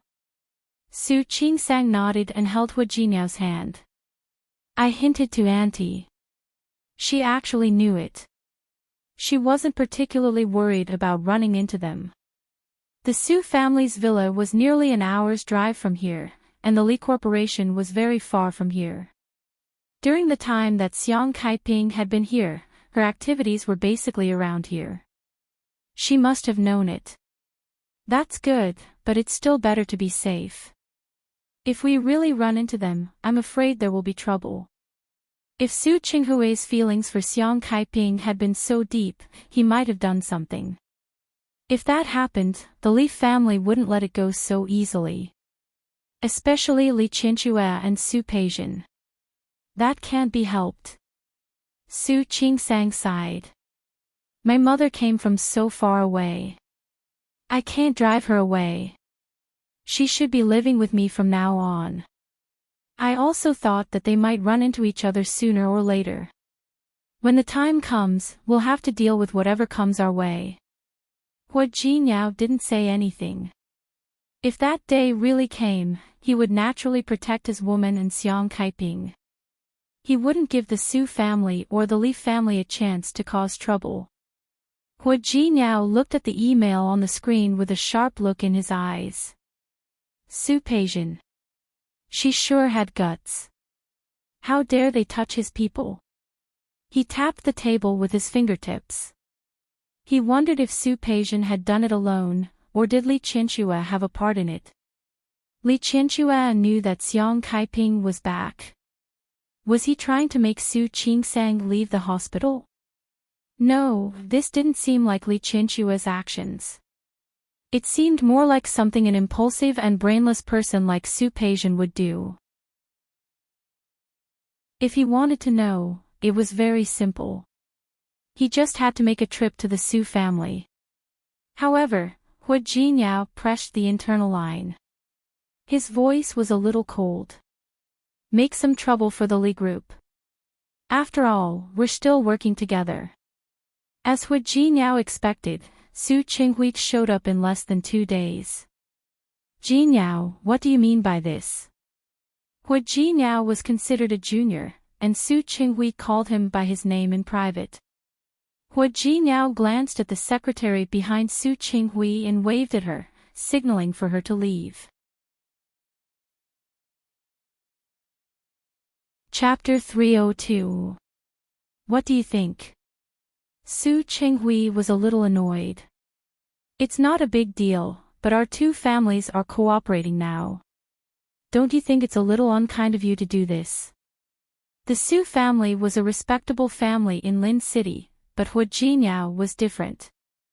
Just because the new mayor, Li Junxing, was his childhood friend, he actually wanted to trip him up.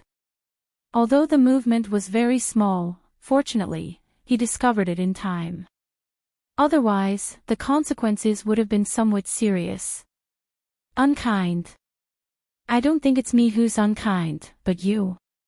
What do you mean? Su Chenghui didn't understand. Hua Jinyao didn't try to be polite with him.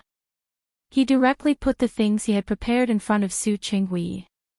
Su Chenghui picked it up and glanced at it. Soon, his expression changed. This is impossible. Peijin would never do such a thing. Hua Jinyao stared at the certainty on Su Chenghui's face and suddenly leaned forward a little. Dad. Is Qingsang really your daughter? Su Chenghui looked at Hua Jinyao and seemed a little angry that he had asked such a question. What are you talking about? Of course, Qingsang is my daughter. Really? Hua Jinyao nodded and looked at the annoyed look on Su Chenghui's face.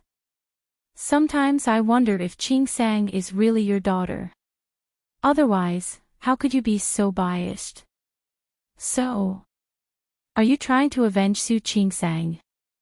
You can even play around with such a cooperation case. So what? Hua Jinyao raised his eyebrows and leaned back in his chair. I have money. No matter how much he earned, it was just a number. But he only has one wife. Su Chenghui took a deep breath.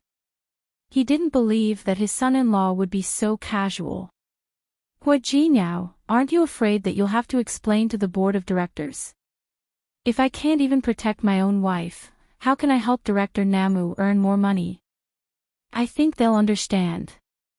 Su Chenghui didn't say anything. He nodded heavily and said, What do you want? I don't have the habit of hitting women. Since we are relatives, I can forget about the company's matter.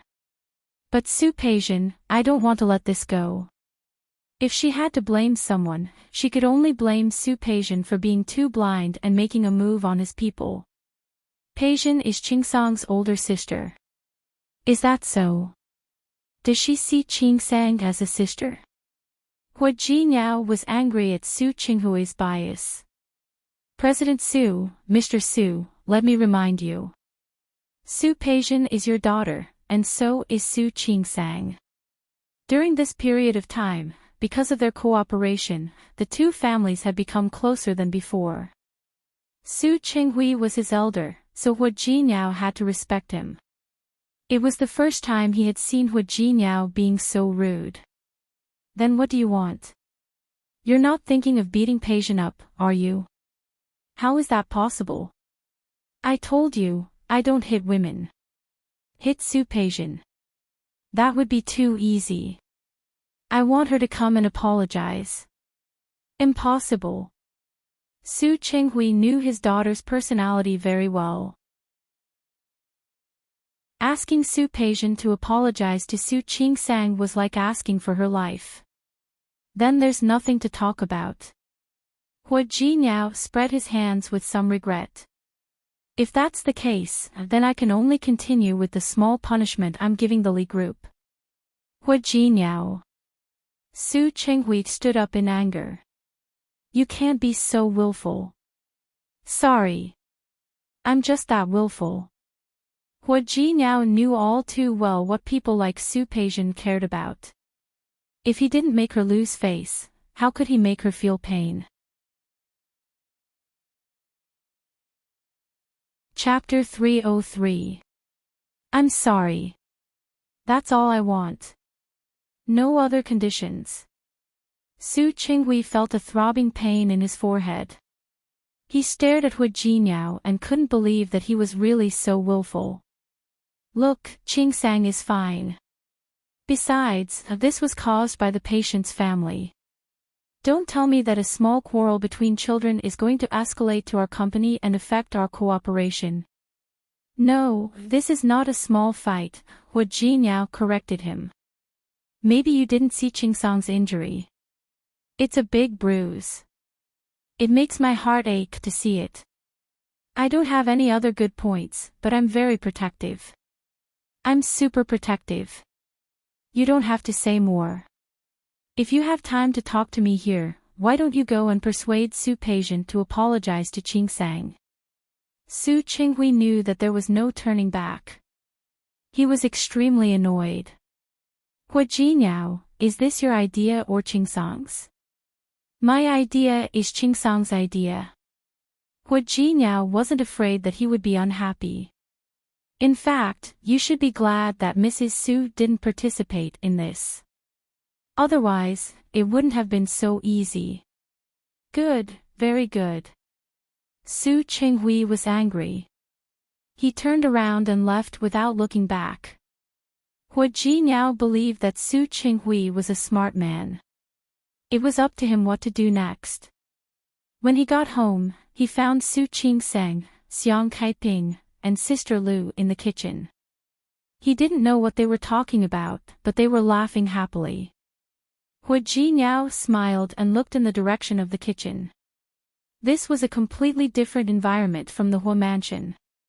It was full of the smoke and fire of the mortal world. There was no big house, no group of servants to keep the house spotless, and no servants would be afraid to speak loudly because Lu Tongjia was at home. But this feeling was more like a home. A home with a human touch. Ha! You're back. Su Qingsang saw him standing there from the corner of her eye. She washed her hands and came out. Guess what we're doing today? Making dumplings. Yuck. You saw it. No, I smelled it. He smelled the strong smell of chives as soon as he came in. Su Qingsang said, "You don't eat chives, do you?" No. That's good.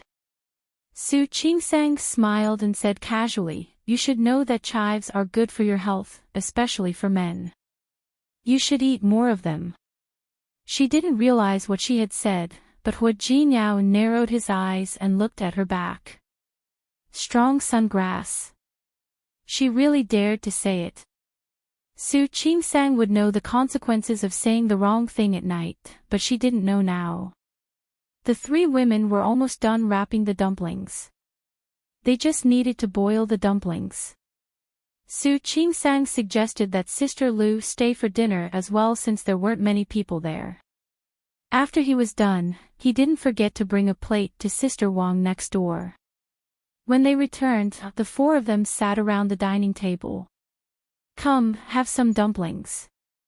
Xiang Kaiping was really happy today. She stood up and scooped some dumplings for them. Auntie, take a seat. We'll do it ourselves.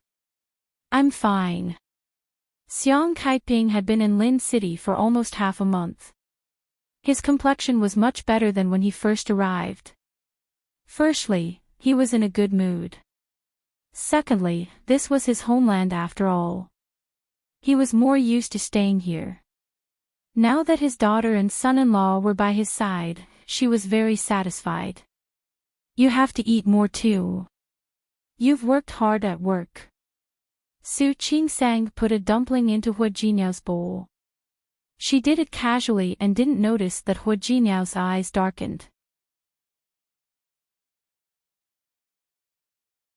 Chapter 304. Su Qingsang was in a good mood after eating dumplings. She watched Sister Lu and Xiang Kaiping clean up the dishes and sat with Xiang Kaiping for a while. They both had to work during the day and were busy with their own things. Xiang Kaiping was bored at home alone.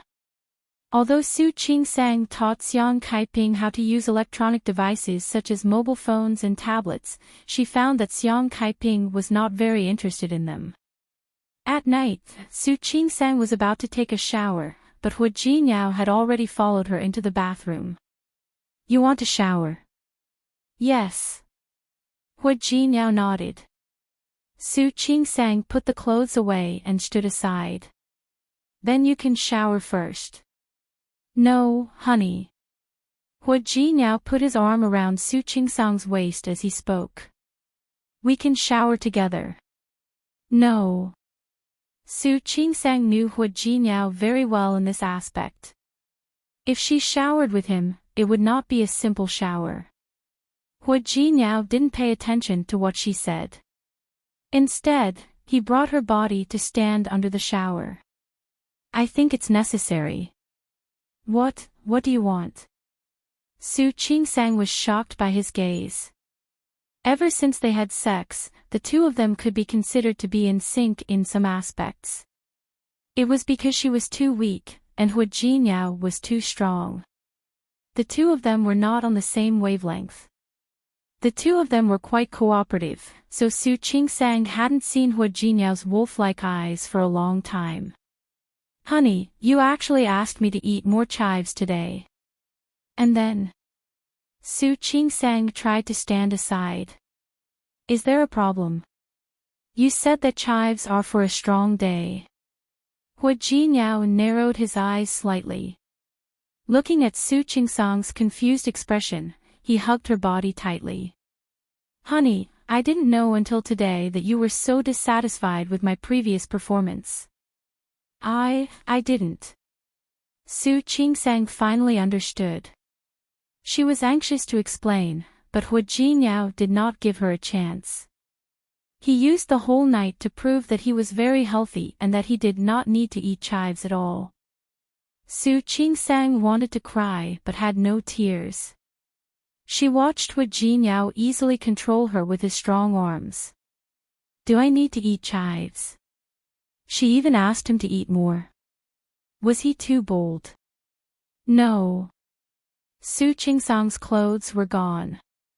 Are you sure I need a strong day? No. Do you think there is something wrong with my body? No problem. Let me go. Hua Jinyao didn't let go of her. If he didn't hear Su Qingsang's soft and heavy voice ringing in the bathroom, I won't say it again. Stop. I won't say it again. Stop. No. Jerk. Stop. Don't come again. That. Qingsang. When Su entered the hospital, Su Qingsang's chin. She gritted her teeth and cursed Hua Jinyao in her heart. However, that couldn't alleviate her current condition. Today, she even came here in Hua Jinyao's car. Fortunately, there were no surgeries in the morning and only routine ward rounds. Su did not have surgery either. He had just sent a pregnant woman off in the afternoon when he saw Su Peijian standing at the door of his office. Su Qingsang was stunned for a moment. She didn't think that Su Peijian's visit was a good thing. She looked around and finally closed the office door. Su Qingsang looked at Su Peijian, a little wary of her appearance. What's the matter? Su Peijian stood there. Her face was dark. Chapter 305. Su Peijian was the pride of the world. She grew up surrounded by stars. She came from a good family, was beautiful, and had a high education. Regardless of which aspect it was enough to surpass most ordinary people. She always had a sense of superiority, especially in front of an illegitimate daughter like Su Qingsang. She felt that Su Qingsang was incomparable to her. However, she never thought that one day she would have to bow her head in front of Su Qingsang. And all this was just because she wanted to teach Su Qingsang a little lesson? She thought of what Su Qinghui had said to her before.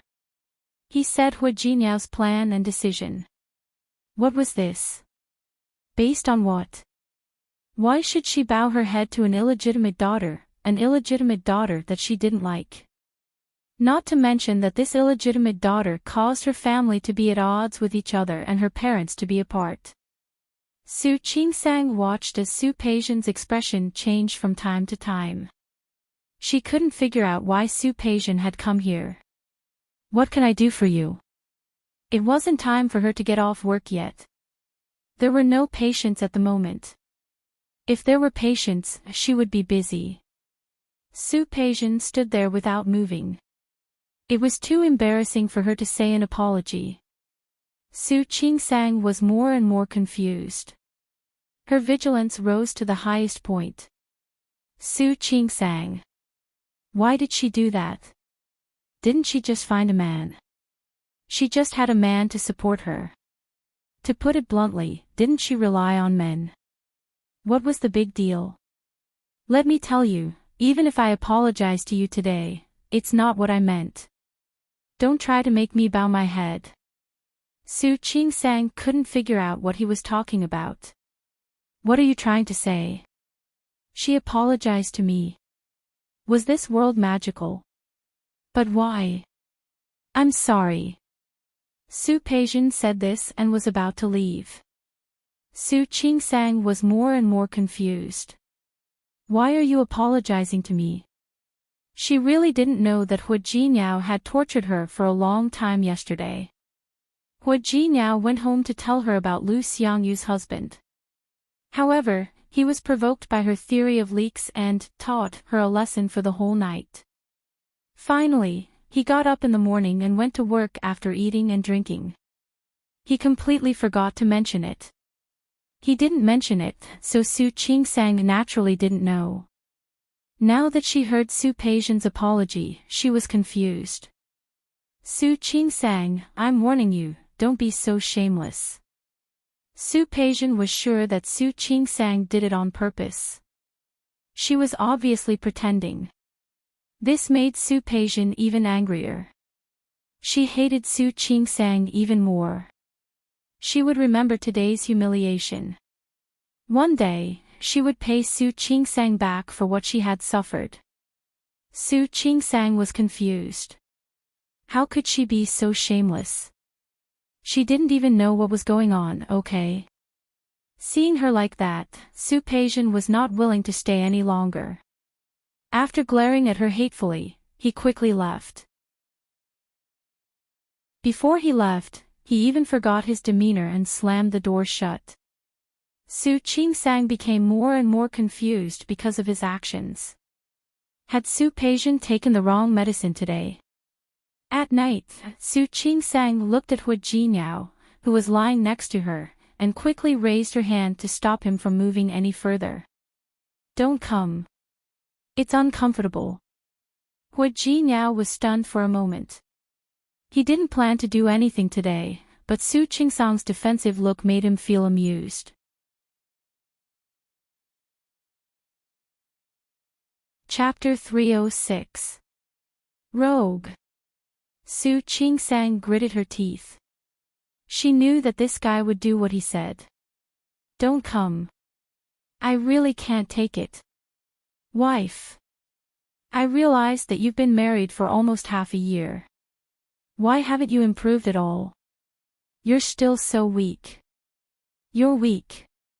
Your whole family is weak. Su Qingsang realized that she had said something wrong. Sure enough, Hu Jinyao suddenly turned over and pressed on top of her. He pinched her chin and said, I'm weak. Ha! Not weak, not weak. Su Qingsang shook her head quickly. My whole family is weak. He put his big hand on her waist. The threat was quite obvious. No, I'm weak. Su Qingsang was really afraid of him. You're not weak. She was really afraid of him. She was afraid that he would accidentally do it again. You're right about one thing. Hu Jinyao looked at her with a teasing expression. You're really the weakest in my family. Su Qingsang blushed. She turned over and ignored Hu Jinyao. Hu Jinyao held her body in his arms. Okay, you're not weak. I'm too strong, okay? You're still talking about it. Su Qingsang slapped his hand hard. Okay. Let's not talk about it. Let's sleep. Hu Jinyao saw Su Qingsang's guarded face. He said helplessly, Don't worry, I'm really just going to sleep. Is that okay? Su Qingsang was already immune to his teasing words. She closed her eyes and went to sleep, completely ignoring him. Hua Jinyao looked at her sleeping face and was more and more satisfied. He didn't know if his slightly weak wife had noticed that she had been more and more relaxed and comfortable in front of him recently. She was cold at the beginning, but later, she accepted him. Occasionally, she would show some girlish shyness in front of him, and now, she would occasionally throw tantrums at him. Her words and actions were getting more and more casual. She didn't notice, but he did. He couldn't help but lean over and kiss her on the lips. He was more and more satisfied with this wife. Su Qingsang was disturbed by his kiss and couldn't fall asleep smoothly.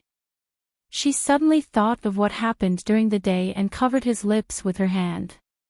Stop it. I'm so sleepy. She didn't sleep much yesterday, and he still bullied her like this. It was too much, wasn't it? Alright, I'll stop fooling around. Go to sleep. Hua Ji now knew that he had gone too far yesterday. He had planned to let her have a good rest today. Su Qingsang was relieved. She yawned and was about to fall asleep when she suddenly opened her eyes and looked at Hua Jinyao. Hua Jinyao, by the way, something strange happened today. What strange thing? Su Qingsang thought about Su Peixian's performance today. She really didn't understand what she was doing today. She told Hua Jinyao what had happened today. Su Qingsang raised her eyebrows and said, "Why is she apologizing to me?" Hua Jinyao curled up the corner of his mouth. Was it so difficult to say sorry? It seemed like the lesson was too light. Hua Jinyao. Su Qingsang couldn't help but call him again when he didn't respond. I'm fine. Just take it that she's crazy.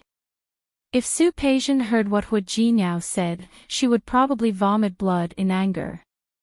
Su Qingsang didn't understand. Looking at the strange smile on Hua Jinyao's face, she felt that he had something to do with it. You didn't do something again, did you? How could that be? Hua Jinyao wrapped his arms around her waist and rubbed her neck. Honey, I see that you're very energetic. Why don't we? I'm out of energy. Su Qingsang stopped asking. She closed her eyes and went to sleep. Chapter 307. Su Peixian smashed the glass in her hand onto the floor. The expensive crystal glass shattered into pieces. There were other people sitting in the private room, all of whom were Su Peixian's friends. Qiu Zhenjiu was also here today. She looked at Su Peixian and sneered. What are you doing? If you're really upset, go find the person who made you suffer. Why are you behaving like this in front of us? Su Peixian turned around and glared at her. She did hate Su Qingsang for making her lose face, but she hated Qiu Yanbao the most.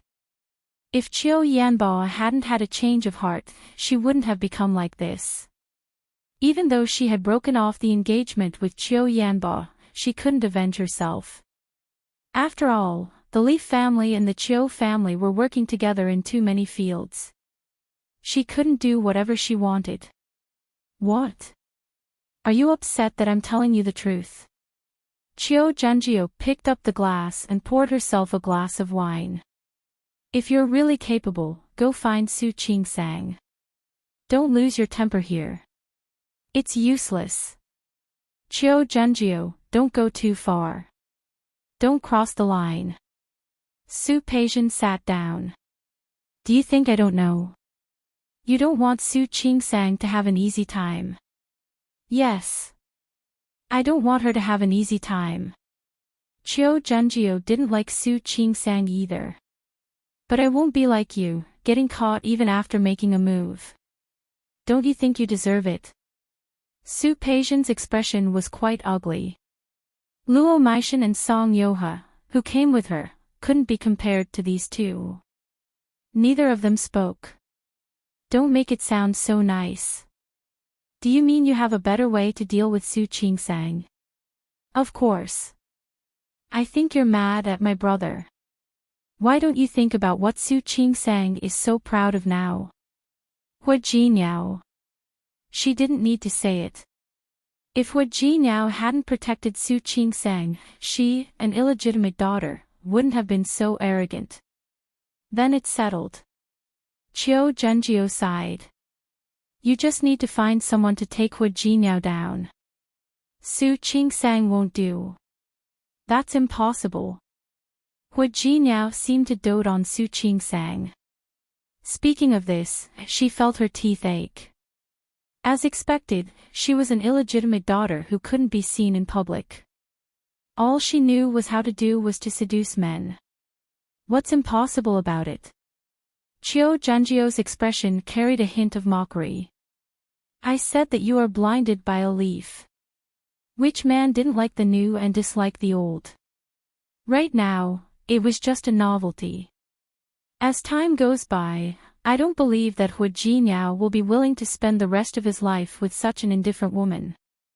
Su Peijian was silent. She didn't believe that Su Qingsang was charming.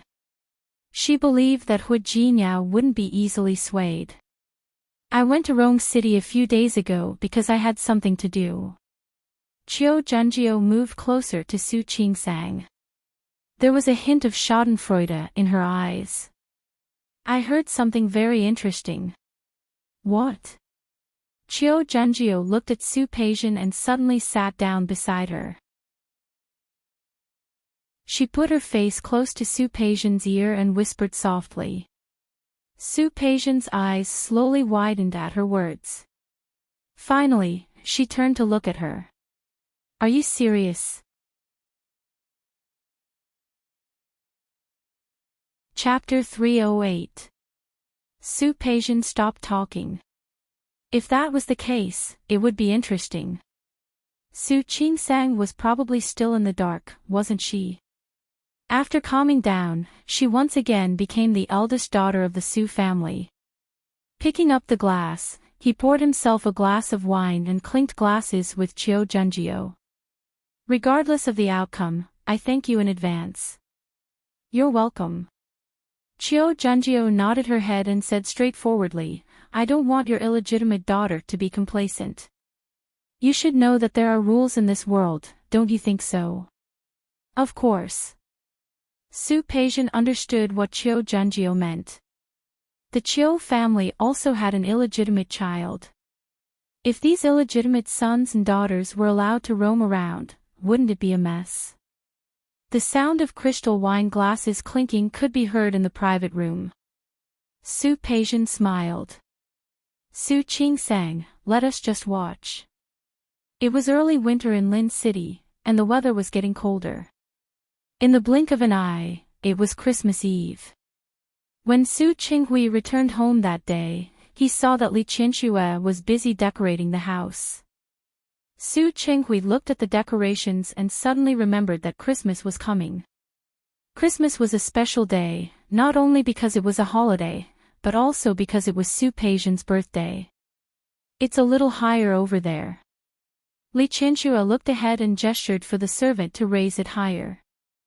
Seeing Su Qinghui come in, she turned around and asked, Why are you back so early today? Who did you invite to Peijian's birthday party tomorrow? Every year, Su Peijian's birthday party was considered a big event. Other than business friends of the Li family, she would also invite some daughters of aristocratic families who were on good terms with Su Peijian. Just like in previous years, we've invited almost everyone. Su Peijian's birthday party had been held for many years, so Li Qianxue was familiar with it. Su Qinghui was quite sure of Li Qianxue's talent in this area. However, things were different this year. Invite Hua Jinyao and Su Qingsang too. Li Qianxue's expression turned ugly for a moment. She suddenly curled the corners of her lips. He looked at Su Qinghui sarcastically. You didn't invite him in the past years. Why are you inviting him this year? Su Qingsang didn't get married in the past. She is getting married this year. She was married to Hu Jinyao. What do you think? This isn't a big banquet. It was just to invite some of Peision's friends over for a get-together. Do you really have to ask Su Qingsang to come and make things difficult for Peision? How can this be a hindrance? Speaking of which, Qingsang was also Peision's sister. Not to mention now, enough. Li Qianxue glared at her husband. A few days ago, you forced Peision to bow down to that girl. Do you think I didn't know? What? Are you trying to flatter Su Qingsang now? Don't even think about it. Can you be a little more reasonable? Tianyu Group is now working with the Li Corporation.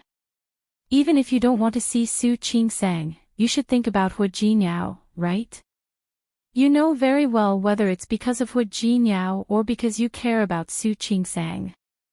Li Qianxue snorted coldly. Anyway, I don't want to invite Su Qingsang to my daughter's birthday party. If you want to invite me, you can just hold another banquet. You. Su Qinghui nodded heavily. Unreasonable. Seeing Su Qinghui leave without looking back, Li Qianxue's face grew darker and darker. She didn't have the magnanimity to invite Su Qingsang. Chapter 309. Su Yusin had just entered the door when he heard the argument. Mom. After thinking about it, he stepped forward and stood in front of Li Qianxue. I'm back. Yusin, you're back. It's your sister's birthday party tomorrow. You came back just in time. Help me see which one is better. Li Qianxue was about to walk towards the coffee table when Su Yusin blocked her way. Mom, I think what Dad said just now makes sense.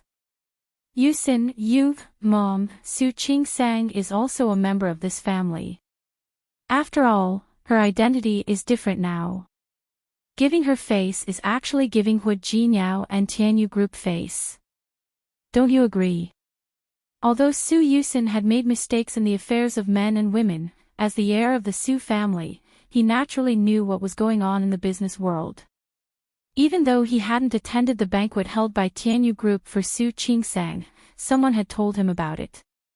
On the one hand, he was happy for Su Qingsang, but on the other hand, he was worried about her. Could she really adapt to the change of her identity so quickly? There was an opportunity in front of him. No matter what, he had to convince Li Qianxue. Mom, don't be angry. Listen to me. Su Qingsang had no idea that she was being watched. Recently, she had been researching a topic with her teacher. In fact, if she could, she didn't just want to be a postgraduate student and continue her life in this hospital. If possible, she still wanted to continue her PhD. If she could go abroad for further studies and learn more advanced technology, that would be even better. Hu Jinyao couldn't stand it anymore when she was busy. In the first place, a doctor's time was not fixed. It was impossible for the pregnant woman to pick a time to give birth. Not only did Su Qingsang often have to work night shifts, but she also had accidents from time to time. As the doctor's family member, he had tried his best to endure it. Now, Su Qingsang and her teacher were working on some kind of research project. Every day when she got home and ate, she would rush into the study to look for information and documents. She had completely forgotten about her husband. Look at her, every day after she was done with work, she would fall asleep, completely ignoring her bitter husband. Honey. Su Qingsang had been sitting in front of the computer for nearly 2 hours. Hu Jinyao was standing in front of her, but he didn't even notice. Honey. Hu Jinyao called her again. Su Qingsang seemed to have finally noticed him. Wait a minute, let me finish reading this part first. Honey. Hu Jinyao sounded a little sad. Was he not as good as Su Qingsang's information? Something was not right.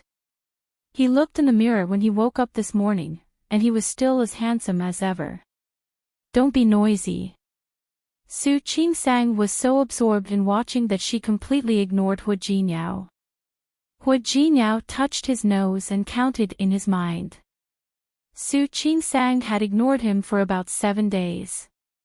Got it, right? From the looks of it, he had no choice but to go all out. He walked behind the table and picked Su Qingsang up. Su Qingsang let out a low cry and patted him on the shoulder.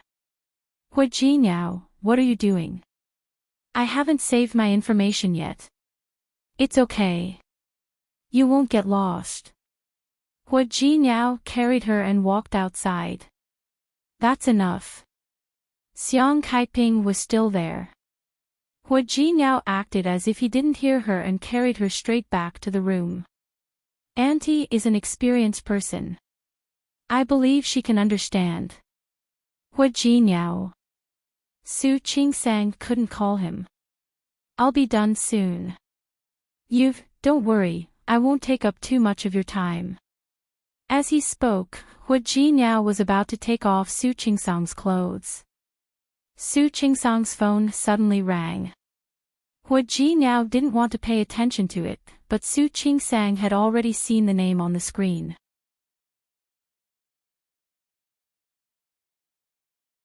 Chapter 310.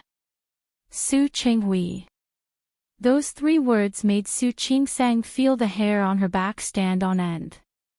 Su Qingsang picked up the phone under Hu Jinyao's protesting gaze. She hung up after a few words. Honey. Hu Jinyao was about to continue when Su Qingsang stopped his hand. Stop it. She sat up and thought about the phone call.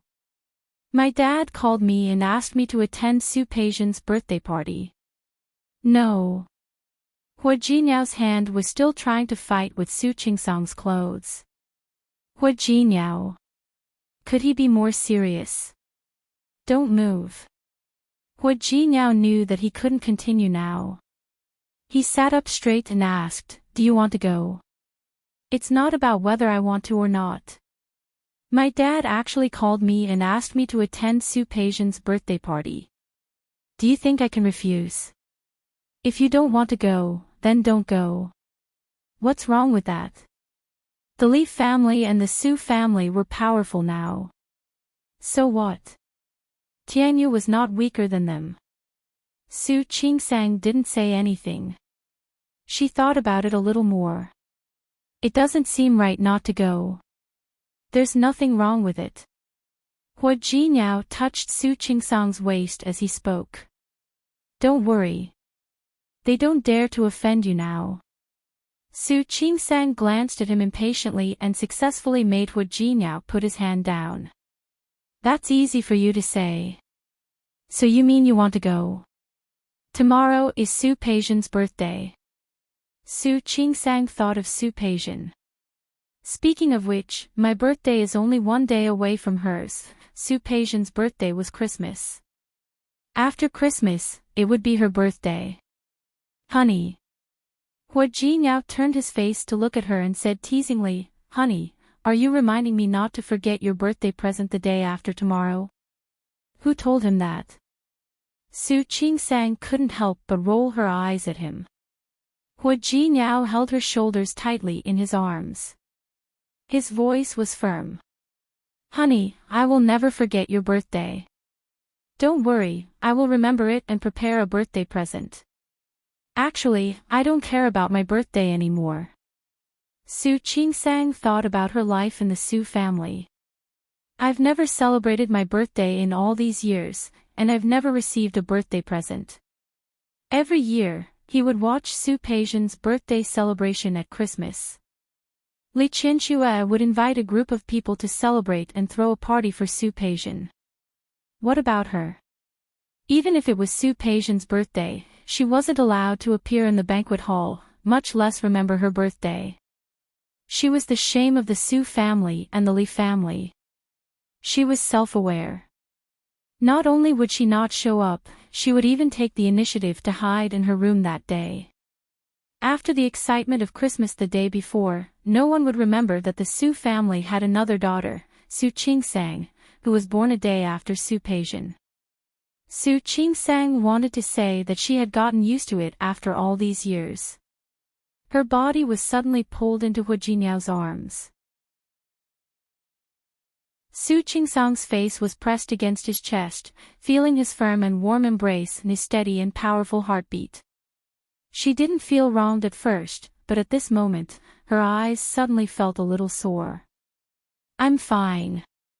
Really?" She took a deep breath and smelled his pleasant, masculine scent. She said softly, "I've been fine for a long time. Only when she was a child would she want the attention of adults. Now, she was past that age.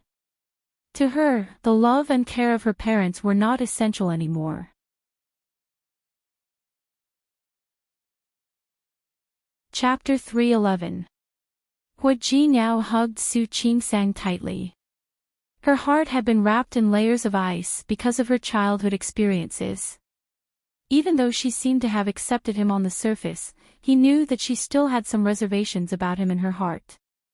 Just like how she had never been able to call Xiang Kaiping mother. She was unwilling to call him husband in bed, and she rarely even called him by his name.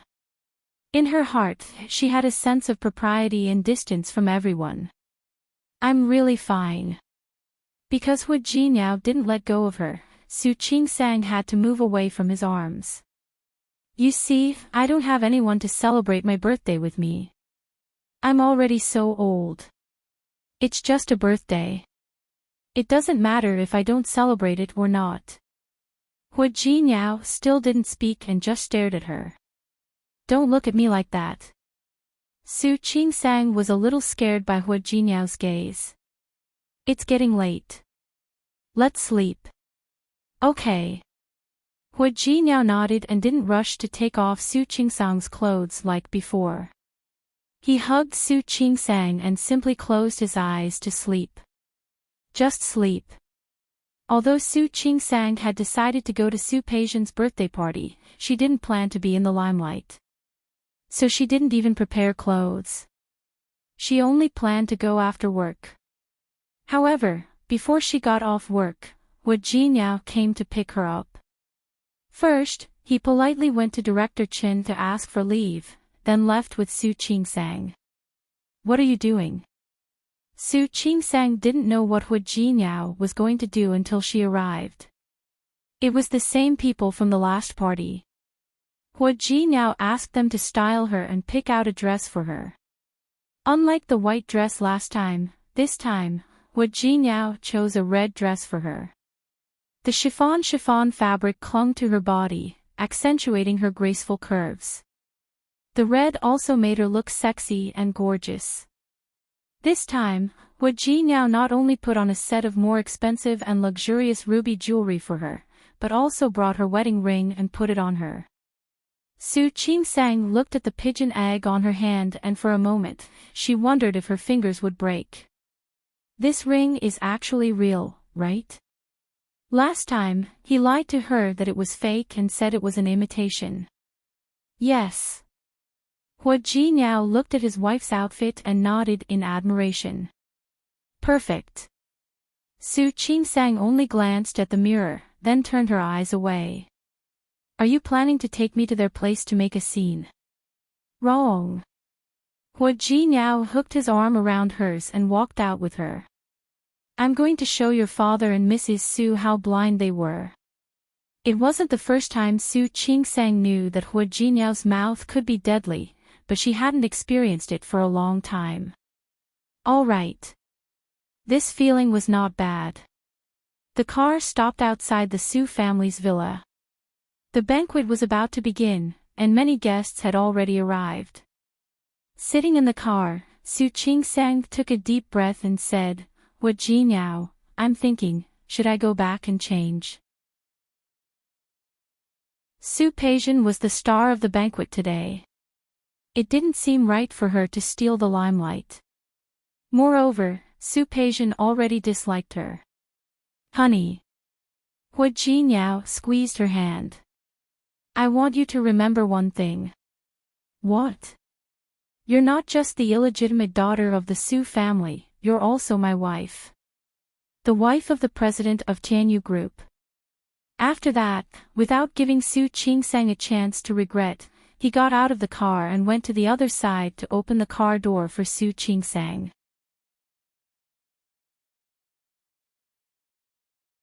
Chapter 312. Su Peijian was in a good mood that day. She received a gift from her parents early in the morning. Although she received it every year, her parents' love still made her feel happy. Her younger brother, Su Yusin, was also there today. He specially asked for leave from school to celebrate her birthday with her. The family had lunch together at noon, and in the evening, it was time for her to get together with her group of friends. Of course, it was also necessary to use this time every year to connect with some families. But this joy only lasted until she saw Su Qingsang appear. Su Peijian's facial features were gorgeous. She liked to wear red, and she had always liked it. The last time she went to the Tianyu Group's banquet, she wore a red dress. Many people in Lin City knew about her hobby. Therefore, on an occasion like today, no one would be stupid enough to wear the same red as her. But there was one person who not only wore it, but also wore it even more dazzling than her. Su Qingsang entered the door and found that her clothes clashed with Su Peijian's. Although it was only a clashing color, the jewelry she was wearing was obviously better than the other person's. Su Qingsang suddenly felt a little embarrassed. She subconsciously looked at Hu Jinyao. Hu Jinyao held her hand firmly. "Honey, look ahead." Hu Jinyao.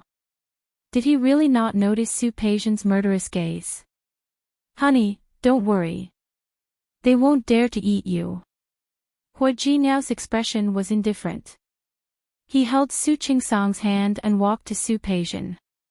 Su Qingsang had no choice but to give her the gift she had prepared. "Sister, happy birthday." Su Peijian's face turned green. "Sister? Who is your sister? Where did you get the face to call me big sister? And where did you get the face to wear such a bright red dress at my birthday party? If this wasn't a deliberate slap in the face, what was?" She was angry, very angry. Her chest kept rising and falling. Looking at the box that Su Qingsang handed over, she raised her hand and was about to knock it away. "Thank you, sister." But a hand on the side took it one step faster than her. Su Yusin looked at Su Qingsang, took the gift from her hand, and smiled at her. "Thank you, second sister." "You're... whose second sister?" Su Peijian glared at her younger brother.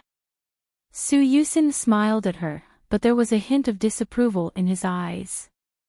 "Eldest sister, second sister and second brother-in-law are here to celebrate your birthday. You should be very happy, right?" Su Qinghui was still watching them from behind, and there were so many guests watching them.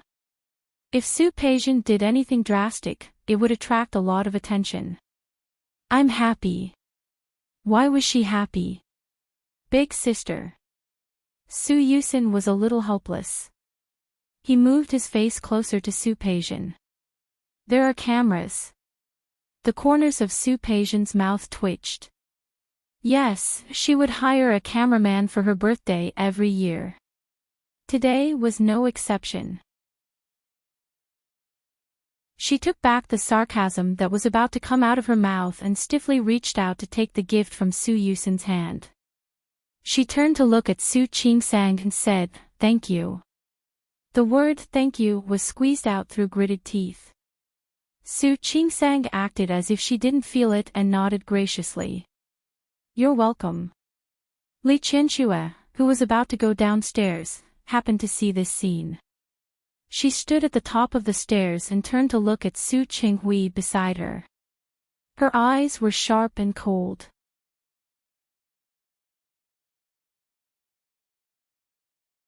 Chapter 313. Su Qinghui didn't look too happy either. He felt that Hu Jinyao had flattered Su Qingsang too much. "Not going to say anything. Or maybe this is what you want to see." As Li Qianxue spoke, she suddenly turned her face to Su Qinghui. Su Qinghui, you've been ignoring Su Qingsang and ignoring her for so many years.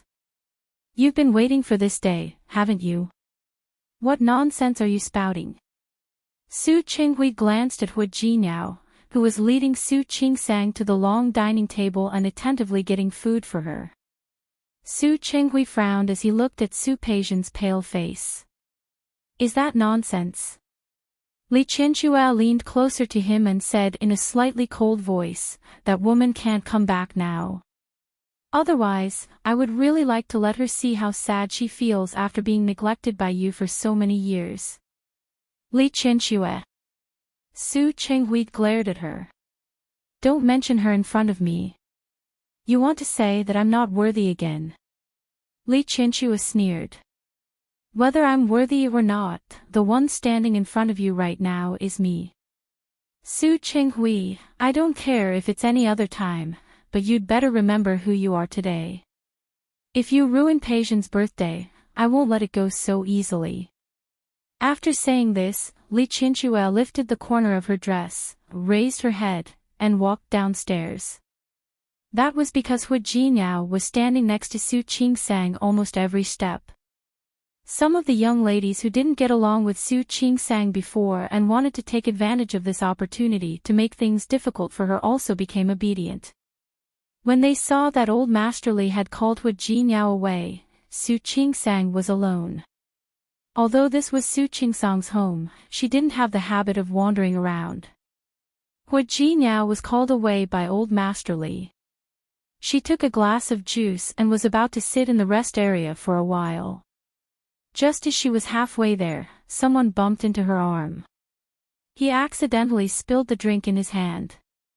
She was holding a glass of juice, and now with the wine, more than half of it was spilled on her chest.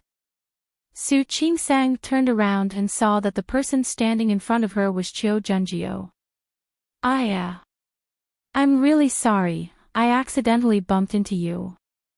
Qiu Junjiu had seen Su Qingsang just now. To be honest, she had never liked Su Qingsang. When she saw Su Qingsang in a red dress like Su Peixian, she felt even more uncomfortable. She could have stayed out of it. After all, she knew very well that Su Qingsang's days of glory were numbered. However, looking at Hu Jinyao standing in front of Su Qingsang from beginning to end, with the look of a madman protecting his wife, she suddenly felt a little uncomfortable. She had a good relationship with He Xianyao, and He Xianyao was hurt by Hu Jinyao because of Su Qingsang. What made her even angrier was that Su Qingsang had seduced her brother, even though she was married. It was simply intolerable. At this moment, she was smiling at Su Qingsang with a glass of wine in her hand. She said she was sorry, but there was no sign of apology on her face. Su Qingsang looked at Qiu Junjiu, then at herself. She raised her chin slightly and looked at Qiu Junjiu. Such a big glass of juice can contain so much, is this carelessness? What's wrong? Is Mrs. Hui angry? Qiu Jun smiled at Su Qingsang. Well, so what if the red dress was beautiful? After drinking more than half a cup of juice, he looked very embarrassed.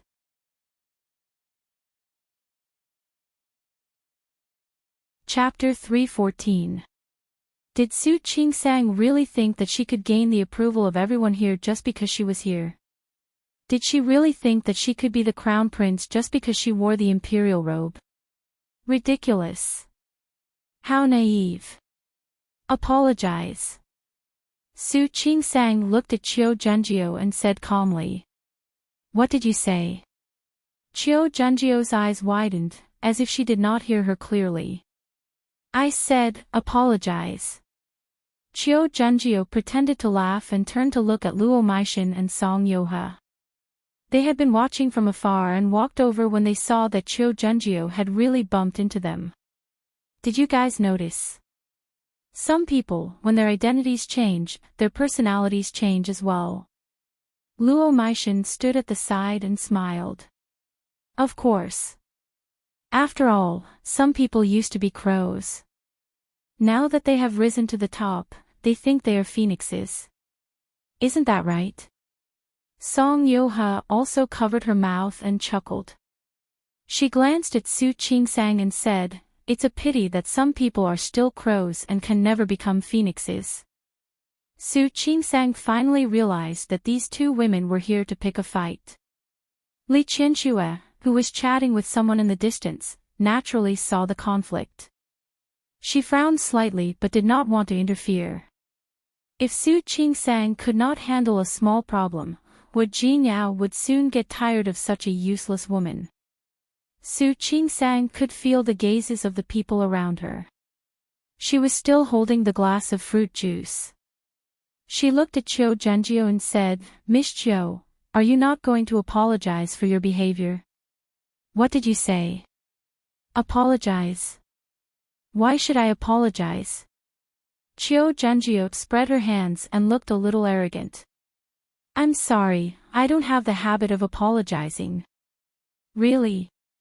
Su Chingsang nodded and looked at Qiu Zhenjiu's face. Before Qiu Zhenjiu could react, Su Chingsang threw the glass of juice in her hand at her.